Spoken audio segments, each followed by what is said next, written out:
What is up, you guys? Thank you so much for joining us. This is Miguel Antonio Barragan, aka Fight Fiend Migs, joined as always by my co-host Andrew. Don't get it twisted, Lapache, and this is the Mad Boxing Show, or Mad Boxing for short. Thank you so much for stopping by on this lovely Thursday, yet toasty evening slash night. The sun has gone down, so it is a little bit cooler. And when I say cooler, I mean still in the low hundreds, pretty much what the hell I'm saying. Maybe high 90s if I'm lucky. But that is the weather here in Las Vegas, and it will be for at least another month or so, at least, because it goes well into October sometimes when it's still nice and warm. But on the subject of sizzling, we do have a sizzling fight this weekend. Of course, as always, I appreciate you guys' patience, as always, for us not doing a Wednesday show, but rather a Thursday show, because yes, Wednesday, Teofimo Lopez and Romero did a public slash media workout that they hosted at the MGM, or that they put together at the MGM Grand, between the Tap Restaurant and the Sportsbook Bet MGM. If you guys caught our YouTube channel or checked some of our YouTube channels, it looks like we actually got a couple more subscribers, so thank you for that. But I posted a couple of shorts of a couple of guys shadow boxing in the ring. The public workouts really aren't workouts per se. They just kind of do a little bit of shadow boxing. And if you guys catch those, Romero did his signature thing. So by all means, check that out because it's kind of funny. And that's what happened on Wednesday. So we pushed the show back to Thursdays to get our official prediction show for Rolly Romero and Teofimo Lopez. So that's what we're going to kick off the show with. In addition to the final press conference that took place earlier today, that is going to be the selling point, I guess. This is usually the very last possibility, or the last options these guys have to sell it one more time, right? This is their last chance to really sell the fight before fight night. And well, let me just tell you that it was a little disappointing, but we're going to be talking about that, of course, because that's all part of one humongous topic. Both our predictions, the fight odds, because there are odds, and I do have them here, and then of course the final press conference. One of the other topics we're going to be talking about is, once again, Tyson Fury and Anthony Joshua. The fight not signed. Okay, well, after seeing literally a commercial of on Netflix about the fight, announcing it, saying, "Hey, coming soon." Well, it looks like that's going to happen, right? It is still going to come soon. However, we don't know when. As of right now, it looks like there's still a dispute over the location of the fight. And if you ask Eddie Hearn, he's very much willing to walk away from this if they don't get what they want.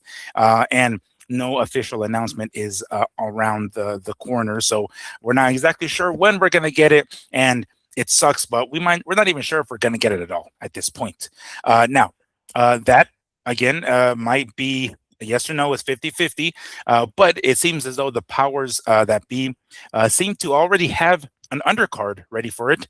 For as much as this fight might not happen, it seems like there's already an undercard. A couple of recognizable names on there. We're going to be talking about it. I took a screenshot of all the fights that are going to be on there, or might be on there, because it looks like we might not get the fight. But regardless, it looks as though we might actually have another card already ready for it. Whether or not it actually happens, we'll talk about that. Who else? Oh yes, our buddy Floyd Mayweather is back in the news. It looks like we might actually get Floyd Mayweather and Mike Tyson before the end of the year. What the hell? That's not really the shocker. I mean, I guess the fight itself isn't the shocker part, right? Because we know he's obligated to, because he took an advance. But the fact that it's going to happen, or may happen before the end of the year. Whoa, shit. Well, we're already in mid-August, so we're rapidly approaching the end of the year. We'll see if we're going to get this fight then, but we're going to be talking about it, of course. And I have an article pulled up that I'm going to read in a couple of paragraphs from. All right. Jermell Charlo is back in the news. We reported last week, or earlier in the week, that he was named as one of the potential opponents for Virgil Ortiz Jr. When he makes his comeback. If you hear Oscar De La Hoya talk about it, he thinks it's going to happen before the end of the year. But it looks like that might not be it. It might not be Charlo. Who exactly might be his opponent? Well, according to Jermell Charlo, he did talk to Al Heyman, and he let him know who that is going to be. we'll be talking about that. And lastly, man, you know, I try to give Ryan Garcia the benefit of the doubt. I want to like this kid. He's the kind of the face of boxing. He's a star, right? He gets a lot of people to tune in to watch his fights. And the last time there was a major pay-per-view number in boxing, he was involved in it. So whenever I watch his videos and I see some of the cringe shit that he does, I'm like, bro, like, this is really what you think your fans want to see. Maybe I'm out of touch, I don't know. But if you watch some of his recent videos, walking with two other girls, he's talking about his heritage and talking about his ethnicity, and throws in a couple of buzzwords in there that kind of makes it think like, I don't think this dude knows what the shit he's talking about. But we're going to be talking about that because I'm not sure that really does him any favors. In fact, it might be harming him a lot more than it is helping him. So that is going to be one of the topics we're going to be talking about, usually towards the end of the show, I guess, because that's kind of one of the gossipy ones, I guess we can call it. Okay. So, as always, before we get cracking with our topics, a quick word from our channel sponsor, Health y Sol or Health y Sol. Make sure to check them out. If you happen to find anything you might want to try, make sure to use the code MADBoxing10 at checkout and get 10% off of your purchase, or use the affiliate link that's going to be in the description of this video and get the same 10% off. As I always say, lavender patchouli is my favorite, but they do have other scents. They even have an unscented stuff. They are tallow-based products, I should say, because it involves other things like sunblock and lotions, etc. Make sure to give them a try. Health y Sol or Health y Sol. Once more, MADBoxing10 at checkout, or the affiliate link in the description. All right, so we are going to get cracking with the main story, right? This weekend's fight, T-Mobile Arena, Las Vegas, Nevada. Rolly Romero putting his WBA welterweight championship on the line, or because we know the fuckery of the WBA, they're calling it a super championship, right? So he's a super champion. I don't know what exactly that means compared to everything else. Is there another champion in the weight class? I don't know, but he's a super champion. And he's defending his super championship against one Teofimo Lopez, who is going to be moving up from the 140-pound division to the welterweight. And he gets an immediate title shot at Rolly Romero. Now, as I understand it, this fight was going to be made at one point. I believe it was offered to Teofimo, and Teofimo turned it down for whatever reason. As a matter of fact, if you guys check out our video from yesterday with Rolly Romero in the ring, I believe he gives a quick explanation. He basically says that Teofimo wanted more money, and they ended up passing him and going on to other people, Ryan Garcia, Devin Haney, and everybody. According to Rolly Romero, they're all ducking him, and ultimately they circled back to Teofimo, and they were able to meet whatever demands Teofimo wanted, and I guess that's how we got this fight made. But apparently this was supposed to happen some time ago. All right, so we are going to be also talking about the press conference, the final press conference that I actually have on my TV playing right now. But before we get into that, as always, like to bring in my co-host Andrew into this. All right, Andrew, this is our official predictions/odds show for this one. So before we get into our predictions, let me go ahead and pull up the odds. All right. So, well, first off, what's up, dude? Go ahead and say what's up, I guess. What's up, bro? I'm sitting in a very hot room tonight, Miguel. That's why I had to do the show later. My AC broke today. And I feel like I would have given you a lot of short answers if you would have made me do this a few hours ago. You'd have been like, bro, why all the yes and no's? Yeah. Why all the maybes? I guess we'll just have to see. Are we done here? Yeah. Yes, exactly. It's like, I don't know who's going to win. Are we done? Can we call it a show? Like, well, damn. But 89 degrees. In your house right now? Well, no, it's dropped maybe 3 degrees. We have all the windows open now. I'm totally exposed right now. I've never had it so open. All windows, all doors. I already ordered the fan. That should be here at 4 a.m. Cho is gonna be pissed. He was supposed to give me a hair. He's supposed to come over and give me haircuts He didn't get my boys haircuts. He's gonna teach me how to do it because of our rent. Yikes! Barbers. Right. The expensive barbers. He's like, dude, I'll show you how to do it. Now he's gonna show me how to do it, but I got to get my house up and running first, or he's gonna be fucking cutting hair with some sweaty ass kids. Yes, some sticky hair all over the neck because it's all sweaty. Yeah, so it comes and him too, and him. He's like, bzz, bzz, wiping his forehead. A good dad does it at 4 a.m, right? Yes. Right. I've been thinking about it. Do I go in a little bit late? We'll see. I gotta see what I'm doing tomorrow. I gotta see what my schedule is, but it's supposed to be here at 4. I usually leave to work around 4:30. 30 minutes. I don't know if I can pop it in that fast, but we'll see. Because she'll be in another hot day. My wife stays at home, so she'll be in a hot house, or she'll leave. Yeah, that's what I was thinking. Maybe just go somewhere else. I don't know. Be somewhere where there's AC and stay out of the house for a while. Can't go to the malls anymore. No, are they all closed? So you'd have to go to Modesto. It's about 25 minutes away. Our mall isn't closed, but it should be. Oh, there's only like 3 stores, Opera and the gym. They have more. They have like more gyms in there probably than they do actual stores. Because they have a basketball court in there now too. Yeah, that's a thing of the past, unfortunately. Yeah, we have a couple of malls here that are still cool. One of them is on the Strip, actually, and it's more for touristies. So that one's still running probably because of that. But yeah, every other mall, unfortunately, has fallen hard. I will have to say, I looked for the condenser fan motor through Home Depot. $205. Went to Amazon, same motor, $100. I'm like, damn, yeah, dude. I'm like, well, that's how they're getting rid of the middle guy. Yeah, no, that's true. All that money to walk into Home Depot and have some kid go, oh, I don't work that area. I'll be back. Yeah, let me go get you the guy that does. And then like half an hour later is like, he hasn't come around yet? Like, no, fool, he hasn't come around yet. Shit. Exactly, bro. Oh, wait, that's if you see that little fucker again. Right. He's over here in the back, like smoking a cigarette on his break. As soon as he hits that corner, you're like, he's not coming back. Yeah. Like, let me follow him. Shit. But when you told me about your AC, the first thing that came to mind was like, oh, the irony that you're an AC guy. And if you knew how many times me working at the power company in the office and the light goes off and they're like, oh, you forgot to pay your power bill. It was the most funniest shit ever. Like, we've heard this a gazillion fucking times, yo. Trust me, bro. I went up there with the hopes that I could fix this today.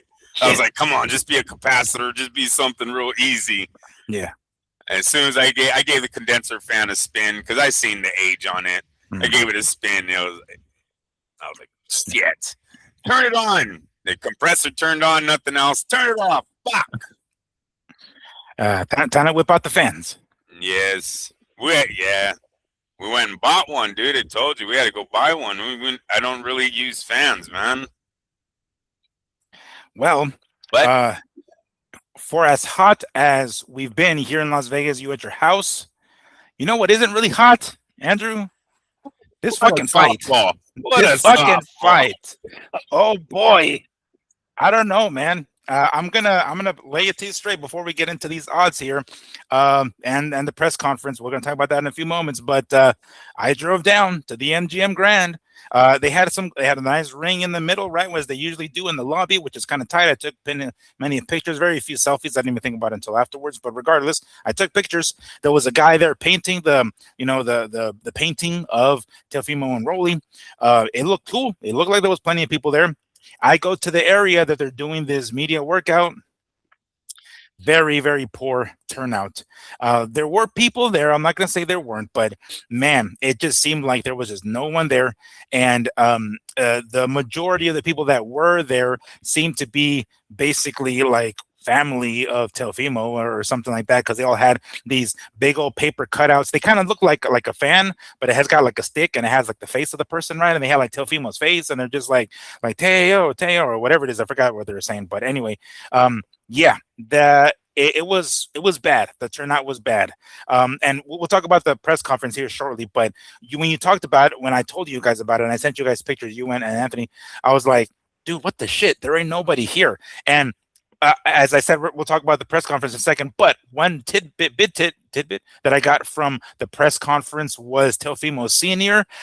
Going up to the podium and saying, "Well, this fight sells itself." No, dude, it really doesn't, man. It really doesn't. And if yesterday isn't an indication of it, we'll see how ticket sales go for this fight. But you said it. You're like, dude, bring it up on the show because it's a pretty big indicator, isn't it? Yeah, I mean, it's not a good look. This is one of our better fights we put on this year. Two very known names, you would think, in the boxing world. It was a media workout. So let's hope that the weigh-ins, maybe you want to do a follow-up report on the weigh-ins tomorrow. Hopefully there's more people at the weigh-ins. I don't know if I'll make it to the weigh-ins, FYI. Oh, okay. Well, we'll have to look for that then. We'll look for that on TV. Yeah. But I media workouts is kind of not too many people are going to take off of work. You got to be like Floyd Mayweather Jr., Manny Pacquiao, shit like that. This fight, I think, are reasonable prices. I don't think tickets are hard to get. So there's not a lot of motivation maybe for people to go out there to try. I just need to get a glimpse of TEO. I just need to get a glimpse of ROLLY. That's what you were doing. And that's what I was doing when I was 21 years old and getting out there knowing damn well I didn't have the money to buy a fucking fight ticket, right? But I would attend everything else because, dude, they were like, those are the guys that I looked up to my whole youth, and now I'm standing 5 feet away from them. Sure. Don't know if ROLLY and Lopez bring that demand from the boxing casuals. It's interesting though. One thing I got to tell you that I've been seeing recently. You seen when I text you about the radio, missing the radio presence at some of these events. Yeah. Back in the day, dude. Most of the time when a promoter would have a raid like Big Boy, Tattoo, some of these bigger dudes in LA that were coming over here for the fights. These guys would get on the air, say, "Hey, we're here at the MGM, about to look at the workout for Lopez ROLLY. Come down. I hear they're giving away tickets. We're going to give away tickets to such and such concert. You guys need to get down here." Girls would be on there. "Oh, my God, they look so cute. Oh, my God, we're going to be giving away tickets." It was always about giving away shit, right? Yep. With any of these influencers, all these content creators that you see walking around nowadays, are they doing that? Do you see any of them handing out stuff or going, "Hey, everyone, we're about to do a raffle for free concert tickets," or something like that? Do you ever see anything like that with these guys? Not that I can remember. I've seen people hand out QR codes for discounts to the discount coupons for the tickets, but I don't know who they are. They just look like people that are working for the fight or working for the arena, not necessarily content creators or anybody that has any sort of influence or anything like that.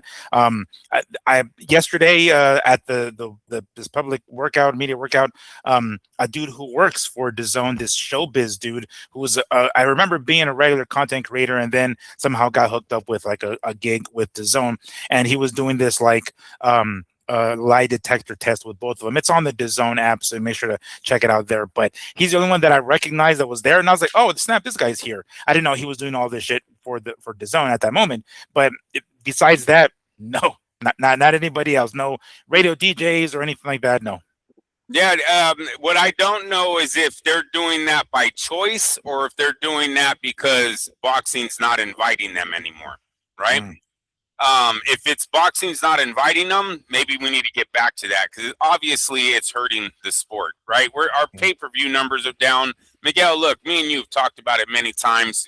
We're not even being shown in the sports book anymore, right? I've went to Reno for over a year now and fighting with Silver Legacy to try to get there. It's actually Caesar's property, trying to get a fucking fight put on the TV, and they have 20 fucking TVs, and I can't get one showing the fight that I'm betting on. It just shows you where the sport's at, right?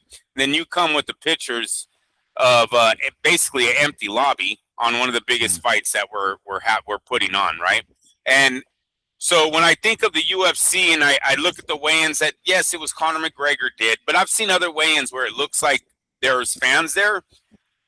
I'm wondering if the radio jockeys, or I guess because the radio shows are still streaming, right? They're still out there, they're just not on the airwaves. As you know, it's not like you're turning on your radio, you're getting them through other platforms. I'm wondering if they go to the MMA stuff, right? Yeah. And they're just choosing not to go to the boxing because nobody's watching, or they don't know about it. They're not big fans of boxing. And if we're not calling them going, hey, we got a big fight, if you guys want to come down and, help us promote this, and strike a deal. I don't know which one it is, because I do see the MMA weigh-ins. They look pretty packed, right? They look like they're doing fine.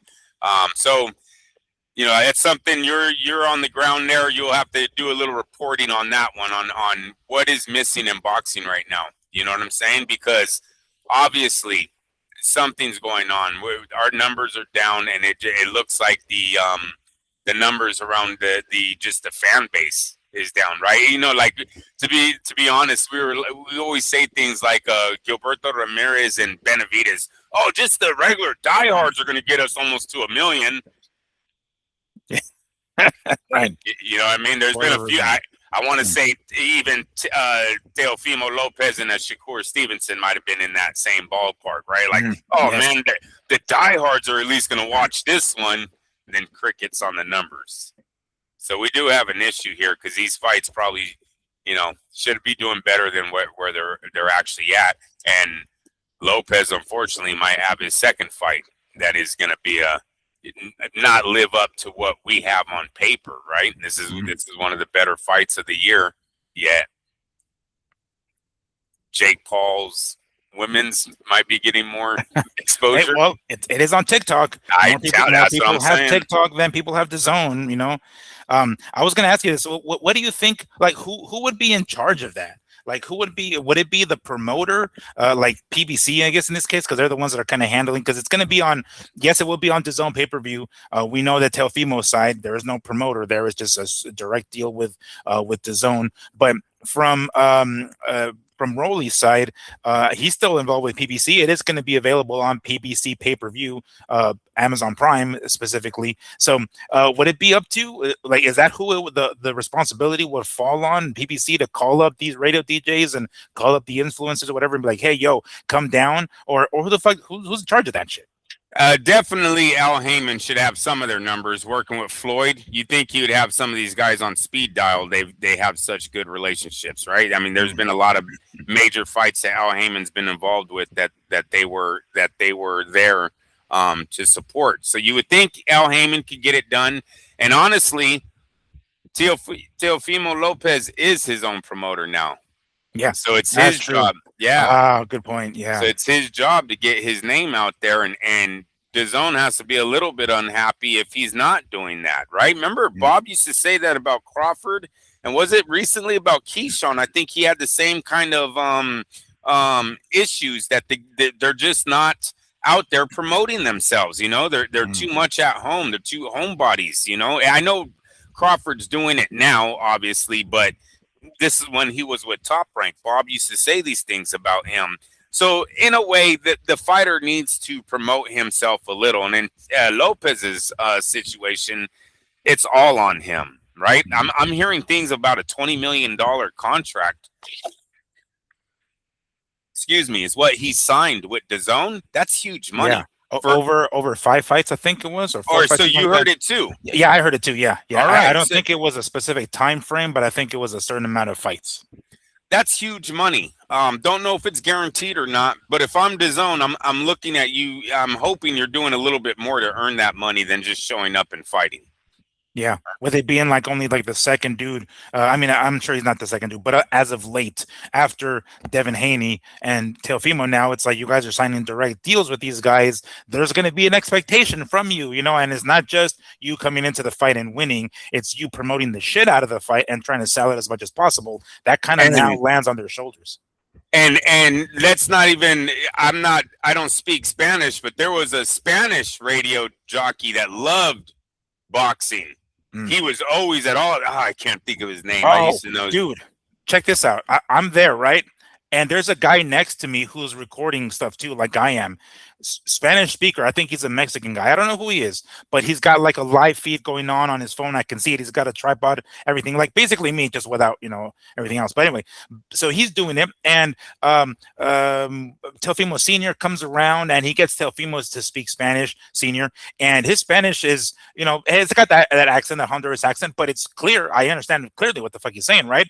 Very conversational, so I can understand exactly what the fuck he's saying. So there wasn't any problems there. He does the same thing with Teofimo Junior, and dude, he struggles hard. He struggles. He can spit out a couple of words here and there, not really form a full sentence in Spanish, but you get the gist of what it is he's trying to convey. So when he did that out there, and almost like the guy was trying to kind of help Teofimo with certain words and shit like that, right? And it's like, oh boy, it sounded bad. And I felt bad for Teofimo because the dude kind of put him on the spot, and it's like, motherfucker, really, you're gonna throw me a curveball while I'm on this live feed. But anyway, yeah, on that subject, his pops came through with flying colors. Home dude spoke, everything very clearly, and it wasn't like he struggled at all. But when he pointed the camera over to Teofimo and tried that same shit, boy, it was choppy. Yeah, that's kind of their fault for trying to represent countries that they don't live in, right? So I got nothing to say. I wish they would get away from that more, but I know that doesn't sound like the right thing to say either. Like right. Just don't look like you're from there, or you're got a bloodline there. That's I don't know. Right. Just do cornrows. I mean, you won't think you're from Honduras, right? Just do one of those. Do a ponytail. I don't know. Yeah. So I don't know what the right answer is there, but probably I would say let's start with, if you're going to represent a country that doesn't speak English, try to speak the language that is there, right? That dominates the land. So that's all I could tell these guys on that, and they'll do their own on that one. My wife just interrupted me. The Raiders came back to win. Breaking news. Did you see the Raider game today? No, I didn't know the plan. We were getting our asses kicked. It wasn't a good game. It was like 20-3 in the first half. Oh, geez. Yeah. And they came back from that? Yeah, they came back and won, I guess. Yeah. Oh, shit. What do you know what the final score was, or no? 22-20, I think she said. So it looks like the Texans might not have scored another point. Wow. Damn. So really more so they lost it more than the Raiders won, I guess. It's a win. A win. No, it's a win. But decision win is the decision win.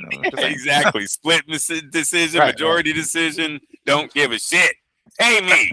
It's a one on the under the win mark. Another tally. Are they 1-1 now? Is that what it is? Yeah. Yeah. We lost last week. Yeah, we did. And we should have lost this week. I mean, Mendoza threw a pick six. It wasn't pretty. Was not pretty. So it was a hard game this time, but I'm glad the second stringers, third stringers, whoever did it, brought it back. Came through. But what I wanted to tell you on this subject, then we'll get into the odds. I think it's everything, bro. Like, look, I'm also missing. Remember when Tecate, Modelo, Corona, they were all battling like who was going to be the beer sponsor of boxing for Mexican boxing, or that side of the business. Tequilas used to be there, would be out there giving away shit, fucking had booths set up. Radio, a lot more websites, a lot more writers out there putting in work. I think boxing got a little lazy. It really has. They cut away a lot of the media, right? You don't see a lot of media members at these things anymore. And then when they do tend to the media, they kind of treat them like stepchildren, right? Like, here's your ticket. Yeah, go over there. Those seats over there. You go over there. And hey, here's a fucking voucher. Go get a hot dog. You've been there for the whole week. You know what I mean? Took time off work to put in for this fight, and they're giving you fucking vouchers to go get snack foods, at the snack bar, food at the snack bar. So I think they got a little bit lazy. Maybe these guys need to sit down and go back to what got their sport out there, right? And maybe not all the time it was just about the fighters. Maybe it's this whole thing. It's one whole world that needs to go around to make it work. You know what I'm saying? So if I was them, I would look more about bringing the radio disc jockeys back. I don't know if these influencers are bringing views, right? Hey, how about this? Since we've had so many influencers and all these TikTok people and all this shit, why aren't our pay-per-view numbers better? Yeah. Right? The evidence should already be there that you guys are dumping money and time into these influencers, yet what has come back from it? Then maybe go back to what used to get us there and start getting sponsorships again for these fights. You know, Lopez and ROLLY should have no issue getting sponsors for this fight. You know, I'm not saying sponsors for their career. Right. I'm saying for this fight. Right? Yeah, that puts money in the pot, basically. Yes. Making the pot bigger, yeah. Yeah, and then they will show up. They're going to be on their little, we're out here giving away this. We're going to be at the weigh-ins. We're going to be at this. And people come and they fucking interact. And I just think evidence should already be out there that the whole, oh, we don't need the media, we don't need this, and what we can roll this way is not working. If it's not the whole problem, it's at least part of the problem. Where I think on the other side, maybe that was part of the solution is when we used to involve everyone, even those us little guys, right? Yeah. Yeah, specifically us little guys, because that does happen. You know, I was there and listening to some other guys like, oh yeah, I got led into this one, and next week I'm gonna do the Lester Martinez fight, and I'm like, who is this fucker? Like, I don't know who the fuck he is. Like, the home dude just getting into these fights. Like, what the fuck? That was happening here. But I do miss, and I remember reading recently, or not recently, but when it happened, that got the officially removing themselves from boxing. I saw that and I was like, what the? And I don't remember if it was after HBO had left or after Showtime had left. I don't remember which one of the two. But when I saw that, I was like, oh shit. I guess I didn't recognize it at the time, but it must have been a pretty big red flag of the direction the sport was going. Because like, I've gone to a fuck ton of Golden Boy promotion events, and that guy that was splattered all over that fucking ring, that canvas. Yep. Doesn't seem to be the case so much anymore. At least now it's the Rockstar energy drink or some shit. All right, so yes, let's go ahead and talk about these odds. As we have seen, we kind of figured this was going to be the case. But Teofimo Lopez is the favorite going into this fight here. This part we kind of already knew. He's got a lot more. I don't know. I mean, definitely doesn't have momentum because he's coming off a loss, but it's coming up in weight, etc. And after looking at a couple of different odds from a couple of different spots, I went down to the MGM, of course, right? And the first thing I did is I pulled up and I grabbed one of those sheets. So starting off with the straight money line, meaning one or the other, win or loss, right? No specific way or anything like that. Teofimo Lopez comes in as the favorite at minus 275. And ROLLY Romero coming in at an even plus 200.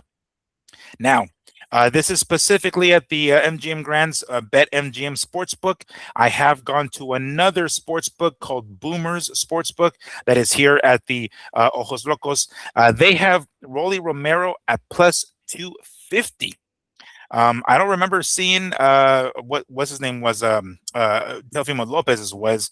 Let's see if I can pull it up. I want to say I might have taken a picture of it, but that's what they got him at. So they have what's his name, ROLLY Romero, a little bit more of an underdog there at plus 250. Let me see if I took a picture. I'm fairly certain I took a picture of it here. But anyway, we'll start off with those right there. Andrew, do any one of those numbers sound intriguing at all? Obviously, if you think ROLLY Romero is going to win that fight, plus 200, plus 250, whichever one it is, it's not a bad number to bet on, right? Getting 300, 350 back for your $100 bet, that's not bad. The minus 275, I don't know, man. You got to have a lot of faith in Lopez to put down damn near $300 to win 100. I don't really like that bet. Look, I know there's a lot of people out there picking Lopez, and maybe he does have a walk-off here where it's not going to be that competitive of a fight, because that's where I'm kind of seeing a lot with the predictions of a lot of the guys on the insiders, right? The ex-fighters, the commentators, almost not showing ROLLY enough respect again. right? Kind of just giving him that puncher's chance kind of feel. And this is Lopez's to lose, which I don't think is the case. And I definitely don't think it at minus 275. If you ask me, I think the bet here, the smarter bet would be to go for Rolly Romero at the plus 200, plus 250. Yes, you're risking a little bit of money there, but the risk fits the reward. I don't think the reward fits the risk on Lopez's side. So what? I win $100 for you, and I put down 300. You know what I mean? That's not doing anything for me that night. So, and I'm not confident Lopez is walking off with this. You know, that's another thing that comes in. Look, I try to pull up the sparring. I didn't really get a chance, but what I do see, it kind of seems like Lopez was handling Rolly when they would fight. And Lopez said today that I wasn't even going hard. And I was like, ooh. Because some of the highlight videos are not good. And it hella looks like Rolly. It's Rolly being Rolly, dude. The whole, like, just shouting up, fucking not punching. You know how the kid gets in it. I know his trainer is trying to say that he's changed him into this type of fighter. I don't know. I've seen Rolly do that when I first seen him. You know what I'm saying? So, and then when you look at the sparring videos, he's clearly letting Lopez outpunch him. Now he does have good pop, good power, blah blah blah. But you know, maybe the last time, who was it that was handling the guy in sparring? And they're as kids. We just had a fight where this happened. Two guys basically came up together sparring. And then when they got in the ring, it was like the dude knew him. I forget.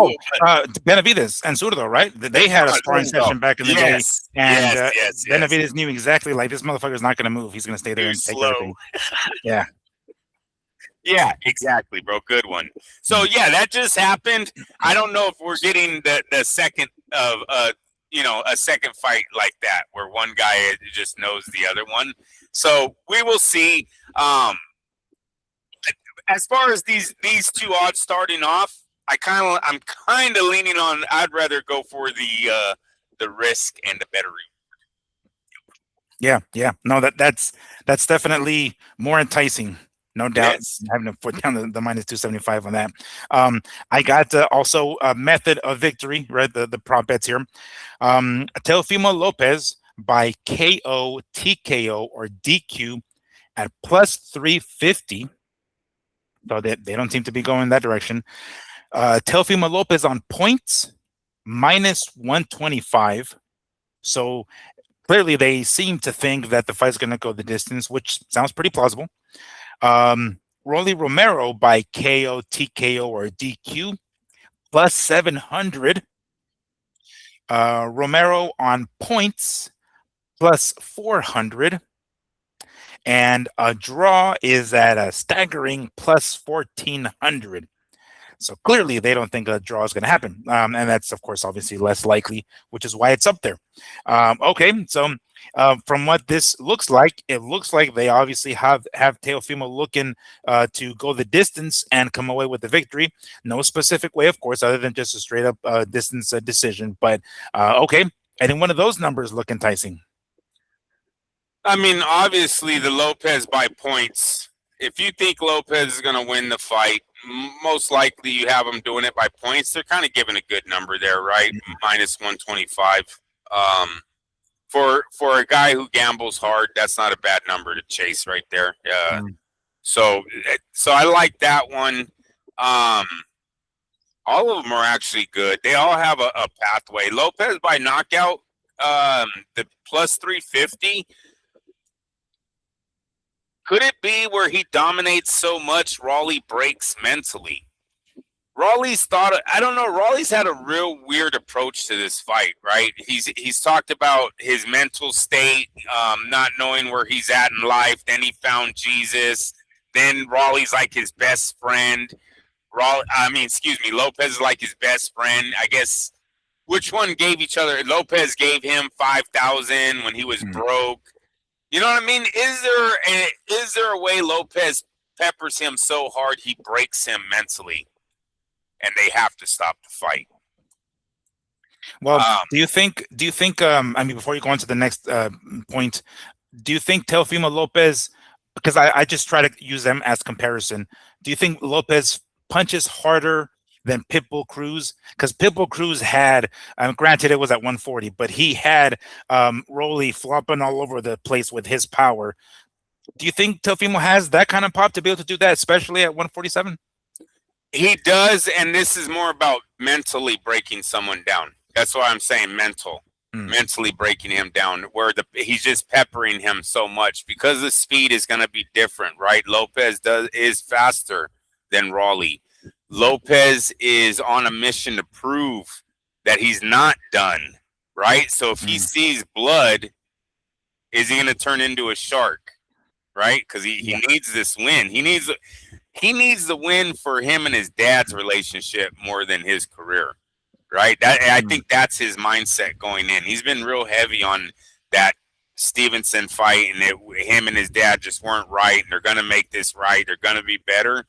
I'd be a little nervous if I'm ROLLY that any sign of weakness and Lopez isn't thinking about your friendship. He's thinking about knocking your ass out. Right. Because this is going to get them to it's not a takeover. It's a take back now. I think it's the take back. So this would be the beginning of that, right? If he can stop ROLLY Romero. ROLLY's been stopped before. Hasn't ROLLY been stopped twice? Let me see. Gervonta, Pitbull Cruz, both of them stopped. I think those are the two. Are those the only two losses? I think those are two losses, and he was stopped both times. I want to say those are his only two losses, and he was stopped both those times, yeah. So plus 350 looks real good. But big punchers. You know what I'm saying? Like Teofimo, the last time he knocked anybody out was back in his debut at 140 at 2022, I think, when it was 2023, something like that. So it's been a hot minute since he knocked anybody out. And matter of fact, I think it's been a minute since he's even dropped anybody. I'm trying to remember if he dropped anybody like Barboza or anybody else that he hasn't finished. I mean, it's been a long time since he's dropped anybody. He has tough fights, like tricky fighters like Jermaine Ortiz and that fucking Sandor dude. And those are tricky fighters, I mean, he was dropped in those oddly, but he hasn't dropped anybody, as I remember, definitely not finished anybody since 2022. So, I mean, compare those to Gervonta and Pitbull, who are fucking heavy-handed dudes. I mean, that's kind of a different story, no? In the sparring that I seen, it wasn't about him dropping ROLLY either. It was about the amount of punches that were landing.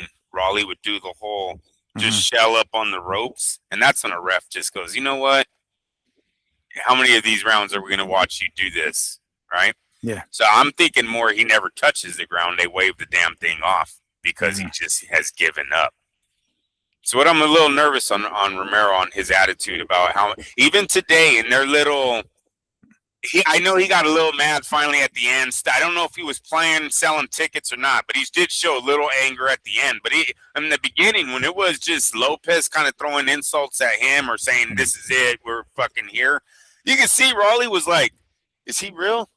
Is he serious? Like, he had like that look on his face. You know what I mean? Like, it was kind of hurting his feelings, bro. Like, that's his boy over there. It's not, you know what I mean? He wanted to play probably cool all the way to the fight, And when he sees that look in Lopez's eyes that this is not a friendship on Saturday night, Lopez needs to win for him and his dad. If his dad wants to stay in his fucking corner and he doesn't want to hear all this shit about, oh, we told you so, he must win on Saturday night. I think if ROLLY Romero is doing that fucking, I'm going to counter punch, it just takes one hit, you're going to get about 7-1 on the ratio of punches, right? Lopez is going to be throwing them hands, man. Combination after combination. Can't stand still. He can't be a target. He's going to have to be hitting angles. It's a different fight that Lopez is going to have to do to beat ROLLY. I do not think he can stand in front of ROLLY Romero. I really don't. Everyone else is kind of leaning on that too. He's got to box. He's going to have to box in this one. What I seen in the sparring was the hand speed difference. That can break a person. It doesn't need to knock him down. right? You're just tired of getting hit by the punches you can't see. ROLLY does that when he shells up and kind of like puts himself in those kind of situations. Lopez can jump all over that and get a stoppage out of the ref, especially if that ref got plus 350. Well, you know, it's funny that you mentioned that, because that part is what concerns me as well. Not just Teofimo having, huh? I thought you were saying it's that Puerto Rican ref from that Lopez said was again. Right. No, not that one. Not that one. I was supposed he's from Honduras by chance, is he? Let's hope they don't get a ref from that particular region of the world. But one of the things that I'm kind of thinking that has me kind of flip-flopping back and forth a little bit on my prediction is Teofimo Lopez signed this deal with DAZN, directly with DAZN, without a promoter. So DAZN kind of wants to make sure this motherfucker wins. You know what I'm saying? Like, that's kind of there goes that. So thinking that, adding that to it, because, you know, one of the things that we sometimes forget is the backdoor fuckery in the sport. And when we look at it from a very pure standpoint and very integrity, you know, the integrity of the sport. So we look at the pros and cons of each guys and their styles and everything like that. But we tend to forget sometimes shit that happens outside of the ring behind closed doors. It would be bad for DAZN to have signed Teofimo to this deal and have his first fucking fight be a defeat. You know what I'm saying? So that's something to think about for sure. That's very true. They also need to remember that they own everybody now. A win for ROLLY does not hurt them. You know what I'm saying? The ball keeps moving. So hopefully DAZN does not go in that mindset with, oh, he's our guy versus a PBC guy. Last time I checked, you guys own them all. So let's be fair with that. But that is a great point. You know, they might have we don't know the contract. I don't know if this contract is a one-fight deal for 5 fights, 20 million. If you win, could be a Zuffa thing, right? We heard Zuffa just dropped that ball last week on their fighter. I guess they released them after one loss. So that could happen. Let's say DAZN signed that similar deal with with Lopez, where it's not even they're going to release them, but you make $1 million, right? Not 5 million. So there could be things like that in the contract. Let's hope there is, because Lopez, to me, is not a $20 million fighter if he's losing fights.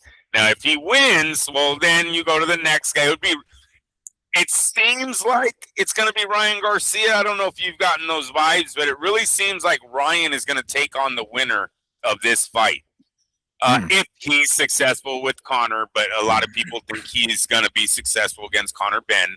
So it looks like they're going to match these two guys up. Especially because that would be Ryan's last fight with Golden Boy, right? So Golden Boy would bring him back with DAZN and have him fight one of DAZN's guys, who would be Lopez. And they would probably make the money that they signed Lopez for on that night. But let's not get ahead of ourselves. ROLLY hopefully isn't down by a point going into this fight because of that. I don't think so. I don't think so, because DAZN's in a very good spot right now. I don't think they need to rock the boat any by trying to force decisions out there. You know what I'm saying? Just let this thing naturally happen. I mean, hell, if ROLLY gets an honest win against Lopez, he's like the fucking man at 147 currently. You know what I'm saying? For his current work. 2 huge wins against Ryan Garcia and Lopez moving up, but still a huge win, you know? So I wouldn't totally turn on ROLLY either. He proves himself if he gets this victory in there.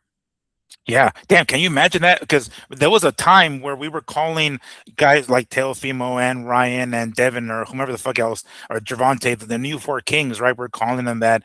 And I guess really we weren't, but everybody else was calling them that and trying to make it a big deal because they were all that lightweight for a hot minute. And to have ROLLY have 2 victories over 2 of those guys in Teofimo and Ryan, that'd be pretty significant for ROLLY. Yeah, yes, it would.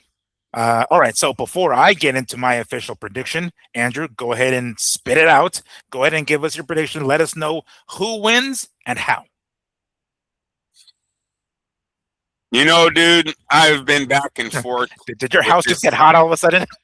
Real fast. I've been back and forth on this fight. You know, I opened up with ROLLY. Yes. I thought Rolly was too big for Lopez. And then I let the internet get into my head, right? Not everyone's like going against, oh no, it's going to be Lopez. Lopez too skilled. He's too skilled. Seeing the little sparring clips, I'm like, oh, is this what people were seeing? Because it does look like Lopez is handling him.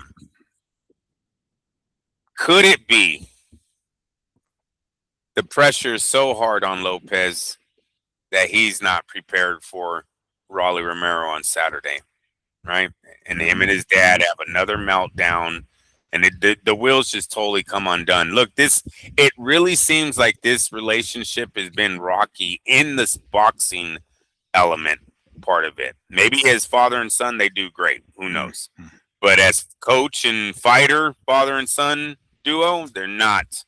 Seems like if you listen to Lopez, he was running away from home when he had bad sparring matches. Told his dad he didn't even want to be a boxer. I gotta have Junior watch that one too, because they were having a lot of I guess trouble when they were younger. He didn't want to be a boxer. We've seen what happened in his professional careers. How many times we've come on our show, bro, and we're like, he needs to drop his dad.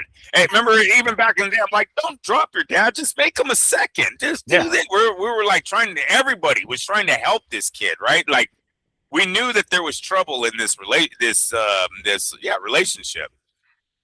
The wheels come off on Saturday night finally? Something that they've kind of been kicking down. They've been kicking this can down the road, right? Like everyone's like, hey, you guys seem like you probably should. Nah, we're not tight, man. It's like, I don't know, dude. You guys seem like you're not tight, you know. And did you see the Rick Reno interview, like that one when the Mr. Versace dude was interviewing both of them? They kind of got into it over like the Shakur fight, right? Like it's like, yo, we're months. This was back in fucking January or whatever the hell it was, and they fought. And it's like it's something that's still a very sore subject for them, and it's still very tender. And when that gets brought up, things tend to kind of go off the rails again. So I don't want to cut you off, but I think that you're onto something with that. So I'm gonna. I like Rolly Romero's power. I don't want Rolly Romero to try to counterpunch his way to a victory, though. So I will say, while I am going to take Rolly Romero by knockout late in this fight, I believe they stopped the fight. Don't be surprised that dad pulls something dramatic at the end if his son isn't doing what he's supposed to be doing. I like Rolly Romero by stoppage late in this fight, but I don't. But look, if he goes in there and they're like, he's throwing 8 punches around, fuck out of here. He's not winning. That's not how he's going to win this. He still needs to go in there and fight. He needs to throw down with Lopez. But if he walks Lopez down and throws the punches, the combinations that I believe he has, I think he breaks Lopez and his corner. You got to get to his dad first. You got to put the doubt in his dad's head, because when his dad has doubt, he just turns into, what are you doing? Come on. You're not punching him. What are you doing? He has nothing. Yeah.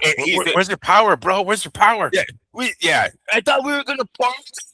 Remember, that wasn't in the Stevenson fight. His dad has said some off-the-wall shit during Lopez's career. You know what I'm saying? Where you need a party. I thought we were going to party. What? Middle of a fight, bro, and your dad's thinking about the after party? Yeah. Bad. But hey, if it does happen, Miguel, we can't say that we all didn't see it. We all didn't warn Lopez that he was not the right trainer from you. And I think this is going to be like the grand finale here if they can't get past Rolly Romero. They put so much on that Stevenson fight and how they both know it was both of them and they need to get over their issues and they're going to come together and make this right. If Rolly can clip him early, if Rolly can wiggle him and start putting that doubt in that corner, it's all downhill from there. So I'm going to stay with what I came into. I'm going to go with Rolly Romero by late round stoppage. Give me that plus 700, baby. That's a good one. Yes, plus 700. That is Rolly TKO, KO, or DQ. Okay, yeah. So that when I first heard that this fight was signed, I immediately went to Lopez. When we had the talks and you kind of talked about Rolly's like strength, his back, his calves. You see it. Even Jim Lampley talking about it during that New York card. He's stocky. He's fucking strong, right? And if you guys haven't seen it, there's a old. I mean, I don't know how old this is, but a sparring session with Rolly Romero where he basically judo throws a motherfucker because that guy gets a little out of hand, and I don't know if he's headbutting him or what the fuck he's doing or doing something, and home dude just fucking throws him. Like, he's strong. He's a fucking strong dude. If you see him, even his freaking neck looks freaking strong, right? So after kind of going back and forth and taking a look at some of the recent fights, because that's generally what you do, you research some of the most recent fights. I think Teofimo's mentality is going to be the winner or the loser in this one. That's what's going to play the most factor. I don't think he has the kind of pop to hurt Romero. I don't think he has the kind of pop, maybe not necessarily even to drop him, but to get Romero's respect. To have, I suspect that Lopez is going to be doing a lot of moving around, and Romero might be kind of following him a little bit. And I don't know if he'll be able to cut off the ring, but I think he's going to be the one that might be moving forward more. And when Teofimo lands some of his combos and lands some of his shots and sees that he can't get Romero to move back, I think that's going to start to fuck with his head, with Lopez's head. And when he feels Romero's power, and I don't necessarily even mean a flush punch, even like, we'll say Deontay Wilder's kind of hacking shit, like just to feel the fucking punch of the dude, even if the punch isn't like solid or flush, he's going to be like, oh shit, this fucker can swing. Like, this dude is a lot stronger than he probably thinks. And I think that that is going to basically make him second guess himself. He's gonna go back to his corner. His dad is gonna be like, dude, what the fuck? What's going on? Are we back at here? What the hell's going on? And then there's gonna be an internal struggle there between them two, a slight discussion / argument where that Teofimo Sr. comes back. Dude, what the shit? Let your hands. What's going on? Are we gonna go at party or what? And I don't know if it'll be like the coup de grace of the fucking final meltdowns, but that's going to play a major role, I think. I think Teofimo's going to second guess himself when he starts to feel the power of Rolly, and I suspect Rolly's going to come away with the victory. I don't think he's going to knock him out. I think Lopez is going to have enough defense the way he has that for the majority of his career. Even when he gets hit, like, for example, when he was getting tagged by Shakur, he was never really like hurt to the point where he got dropped. I don't remember him being dropped. Please correct me if I'm wrong there, but I'm almost certain he didn't get dropped there. But I think he's going to be able to withstand the power of Romero. But he is going to like really tone it down on his offense when he starts to feel Romero's power. And he's going to dwindle. It's going to be him moving back a lot, him trying to get out, and Romero basically following him, earning a unanimous decision victory. So I'm going to go with Rolly Romero. I don't think he'll finish Teofimo. I think he'll go the distance, but I think it's going to be able to win enough rounds. I don't know if the beginning rounds, I suspect maybe the early rounds are going to be a little more difficult for Romero, and Lopez might get a few of those early ones. But over the majority of the fight, and especially the second half, Romero's going to come on, and I think he's going to end up coming away with the unanimous decision. So I'm going to go with Rolly Romero by unanimous decision, full 12 rounds. Yeah, Romero probably would have been smart to start the doubt in both of their heads today. He should have went up there and said something like, Lopez could have been better if he wouldn't have had his dad. He said vice versa, build up. And I'm just saying for today, just to make him go, what fuck did he say? Like, you know what I mean? Your dad has always held you back, bro. You're gonna see that on Saturday. Like, fuck, and as soon as if his dad better not be drinking on fucking Friday, you better, because it sounds like he was, right? Doesn't it sound like he might, when they were saying he wasn't in his right state of mind, were they leaning towards Lopez Sr. was out partying before the Stevenson fight? Well, I've heard from a lot of other content creators that he's had a drinking problem. And he's been drinking. So rather it was specifically the Shakur fight, I don't remember that part. But him showing up to shit like press conferences, kind of toasty, yeah. Yeah, and I want to say that's the kind of feelings that I was getting from their talk on that interview was His dad was like, "What? I told you I messed up." Like, you know, he said that. I was like, "Oh my god, this fool went." He Like, went I'm out. gonna keep bringing that shit up. Like, yeah, Dad, you fucking lost. It's a loss on Yeah, a record. he fucking got back in at 6 in the morning or something. You know what I mean? Yeah. Like, come on, man. Like, So I had to make up an excuse with Mom so she wouldn't get pissed off at you. Shut the fuck off. One of those. So it definitely, if I was Raleigh, I would have liked to have planted that seed in there today, but maybe he didn't want to stir the pot. Definitely in the first round, I'm going to be talking in Lopez's ear. I really am. I'm going to be shaking my head no every time he hits me. When I get close to him, just be go like, full Muhammad Ali. It'd be like, yeah, what did your pop tell you to do this round? What did your pop tell you to do this round? he's the one that held you back. Push him off. He's the one that held you back. Hey, I will not leave you alone. I will not leave you, man. Did you hear that story on Usyk about Fury? Oh yes, no Fury. No. I thought it was. Oh no. I thought he was talking about AJ. No or no? No, Usyk. He read the Tyson Fury book when Tyson's fought. Remember, he's telling it to Joshua. Usyk is telling Joshua why he kept telling Fury that. That's an awesome story, bro. But that's them mental games, right? Yeah. And you seen how Tyson was looking at him when he first said it? Like, motherfucker, you read the book. Don't worry, I won't leave you alone. That's what Raleigh kind of has to do with Lopez about the dad, right? Right? They had it right. He's not right for you. Bam, just push him off. Every time you can say something in his ear, man, push him off. Send him back to that corner when it worked out. Then his dad will be his dad and say something like, punch him. That's the pot. Totally stir the pot. Like, say some shit, be like, is this what he told you to do? Like, told you he's wrong. Go ahead and tell him he's wrong. Boom. He goes back to his corner, right? And let's say he doesn't win that round or something like that, right? I'm pretty sure his pop's gonna be like, what the fuck? Didn't we say we're gonna do something like that? He's gonna remember those conversations.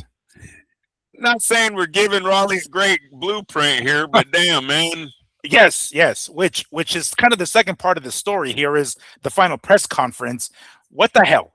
Things started pretty slow, right? And they basically have been very respectful towards one another the majority of this fight buildup. And things got a little riled up at the press conference, which is about damn time. But to some degree, it's almost a little too late. You guys should have been doing this, even if it's just for the sake of selling the fucking fight, guys. You know, there's especially at least from Romero's side, knowing that there's obviously some stirring of the pot that can be done with Teofimo and Senior. So why not go in that direction? You know, like even if it is for the sake of selling the fight, fuck it. The point is you're getting in their heads and you're making them second guess their game plan and any number of different things that they could be thinking about. So I would have liked for this, what we saw at the press conference, really more so towards the end of the press conference, to have done that a lot earlier in the buildup. But you know, I can only be so picky. So I liked what I saw, right? There was a couple of things where it sounded as though even Teofimo, and this is one of the things where I'm thinking of why I think he kind of loses his shit up here, because there was a part where he was saying some stuff, and then whatever it was that Romero did, Teofimo was like, you know what, man, I fucked this guy. You know, and he just out of nowhere, right? The fucking crowd. I mean, I'm sorry, the camera wasn't even looking at them; it was looking at the crowd and the media members. And basically, he's like, I was trying to be, you know, I was trying to keep it cool, but no, fuck this guy, right? And it just whatever the hell it was, it totally got under his skin.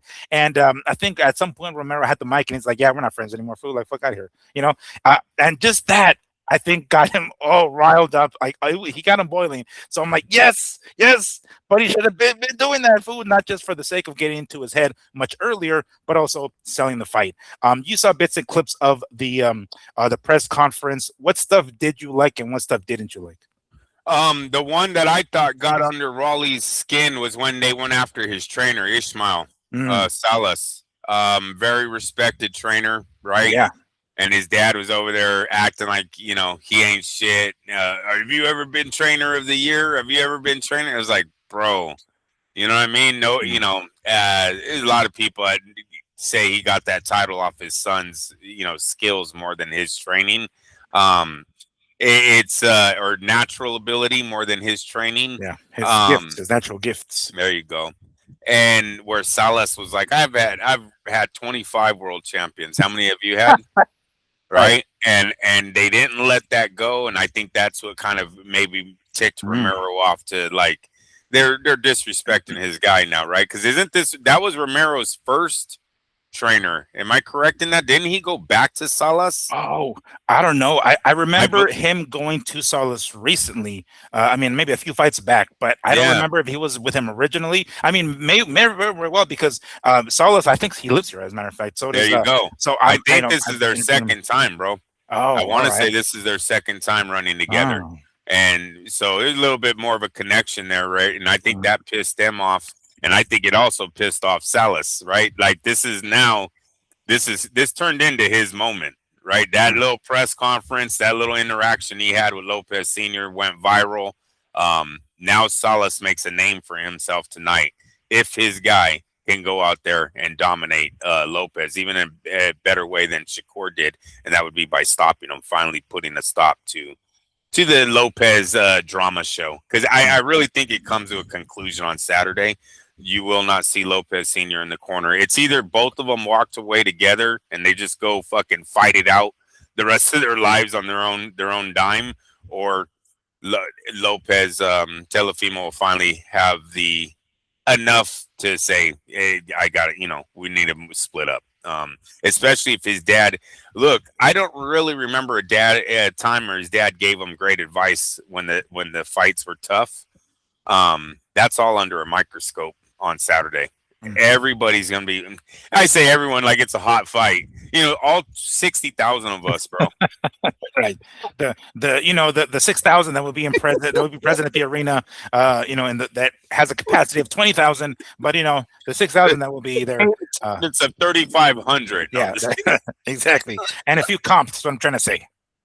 A few more than a comp. I'm a jerk, but that's what most of us that love this sport. I'm really interested.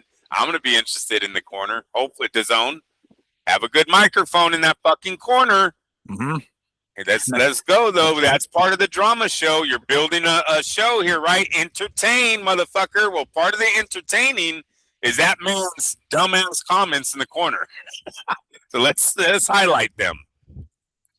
If Teofimo gets stopped here, I mean, the way I'm hearing you explain it, if he loses, this might be it, right? Like they're gonna go their separate ways. Would that be a more definitive if he gets stopped by Romero? Oh yes, definitely, yes, because it's gonna be on top of that. It's gonna be the meltdown they're having in the corner. Remember, before the stoppage, there's most likely gonna be a meltdown in the fucking corner between these two. It always has happened. They're so under the lights on this one. How can it not if things aren't going their way? I'll also give another gem. I don't like giving all my gems, but whatever.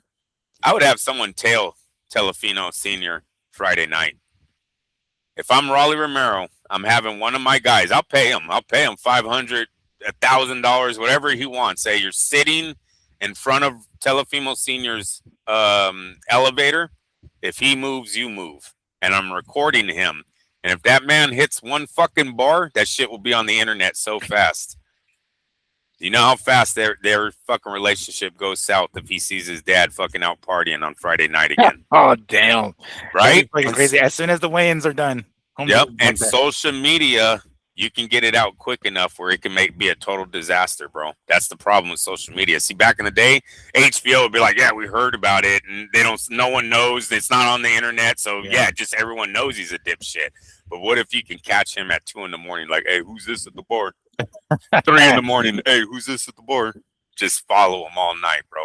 By the next morning, both of them will be fucking done with each other. So if I'm Lopez, it's a dirty game, right? But we're trying to find advantages. You like making millions of dollars? I know Romero said it's not about the money, but whatever, dude. You like making millions of dollars? You want that Ryan Garcia fucking $40 million fight?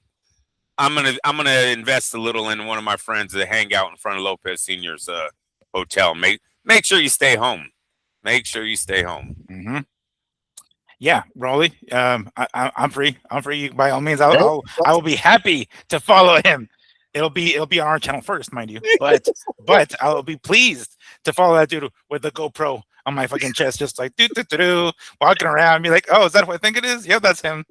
Let me go ahead and get a bar while I'm in there, get a drink while I'm in there. Don't need to look all conspicuous by any stretch.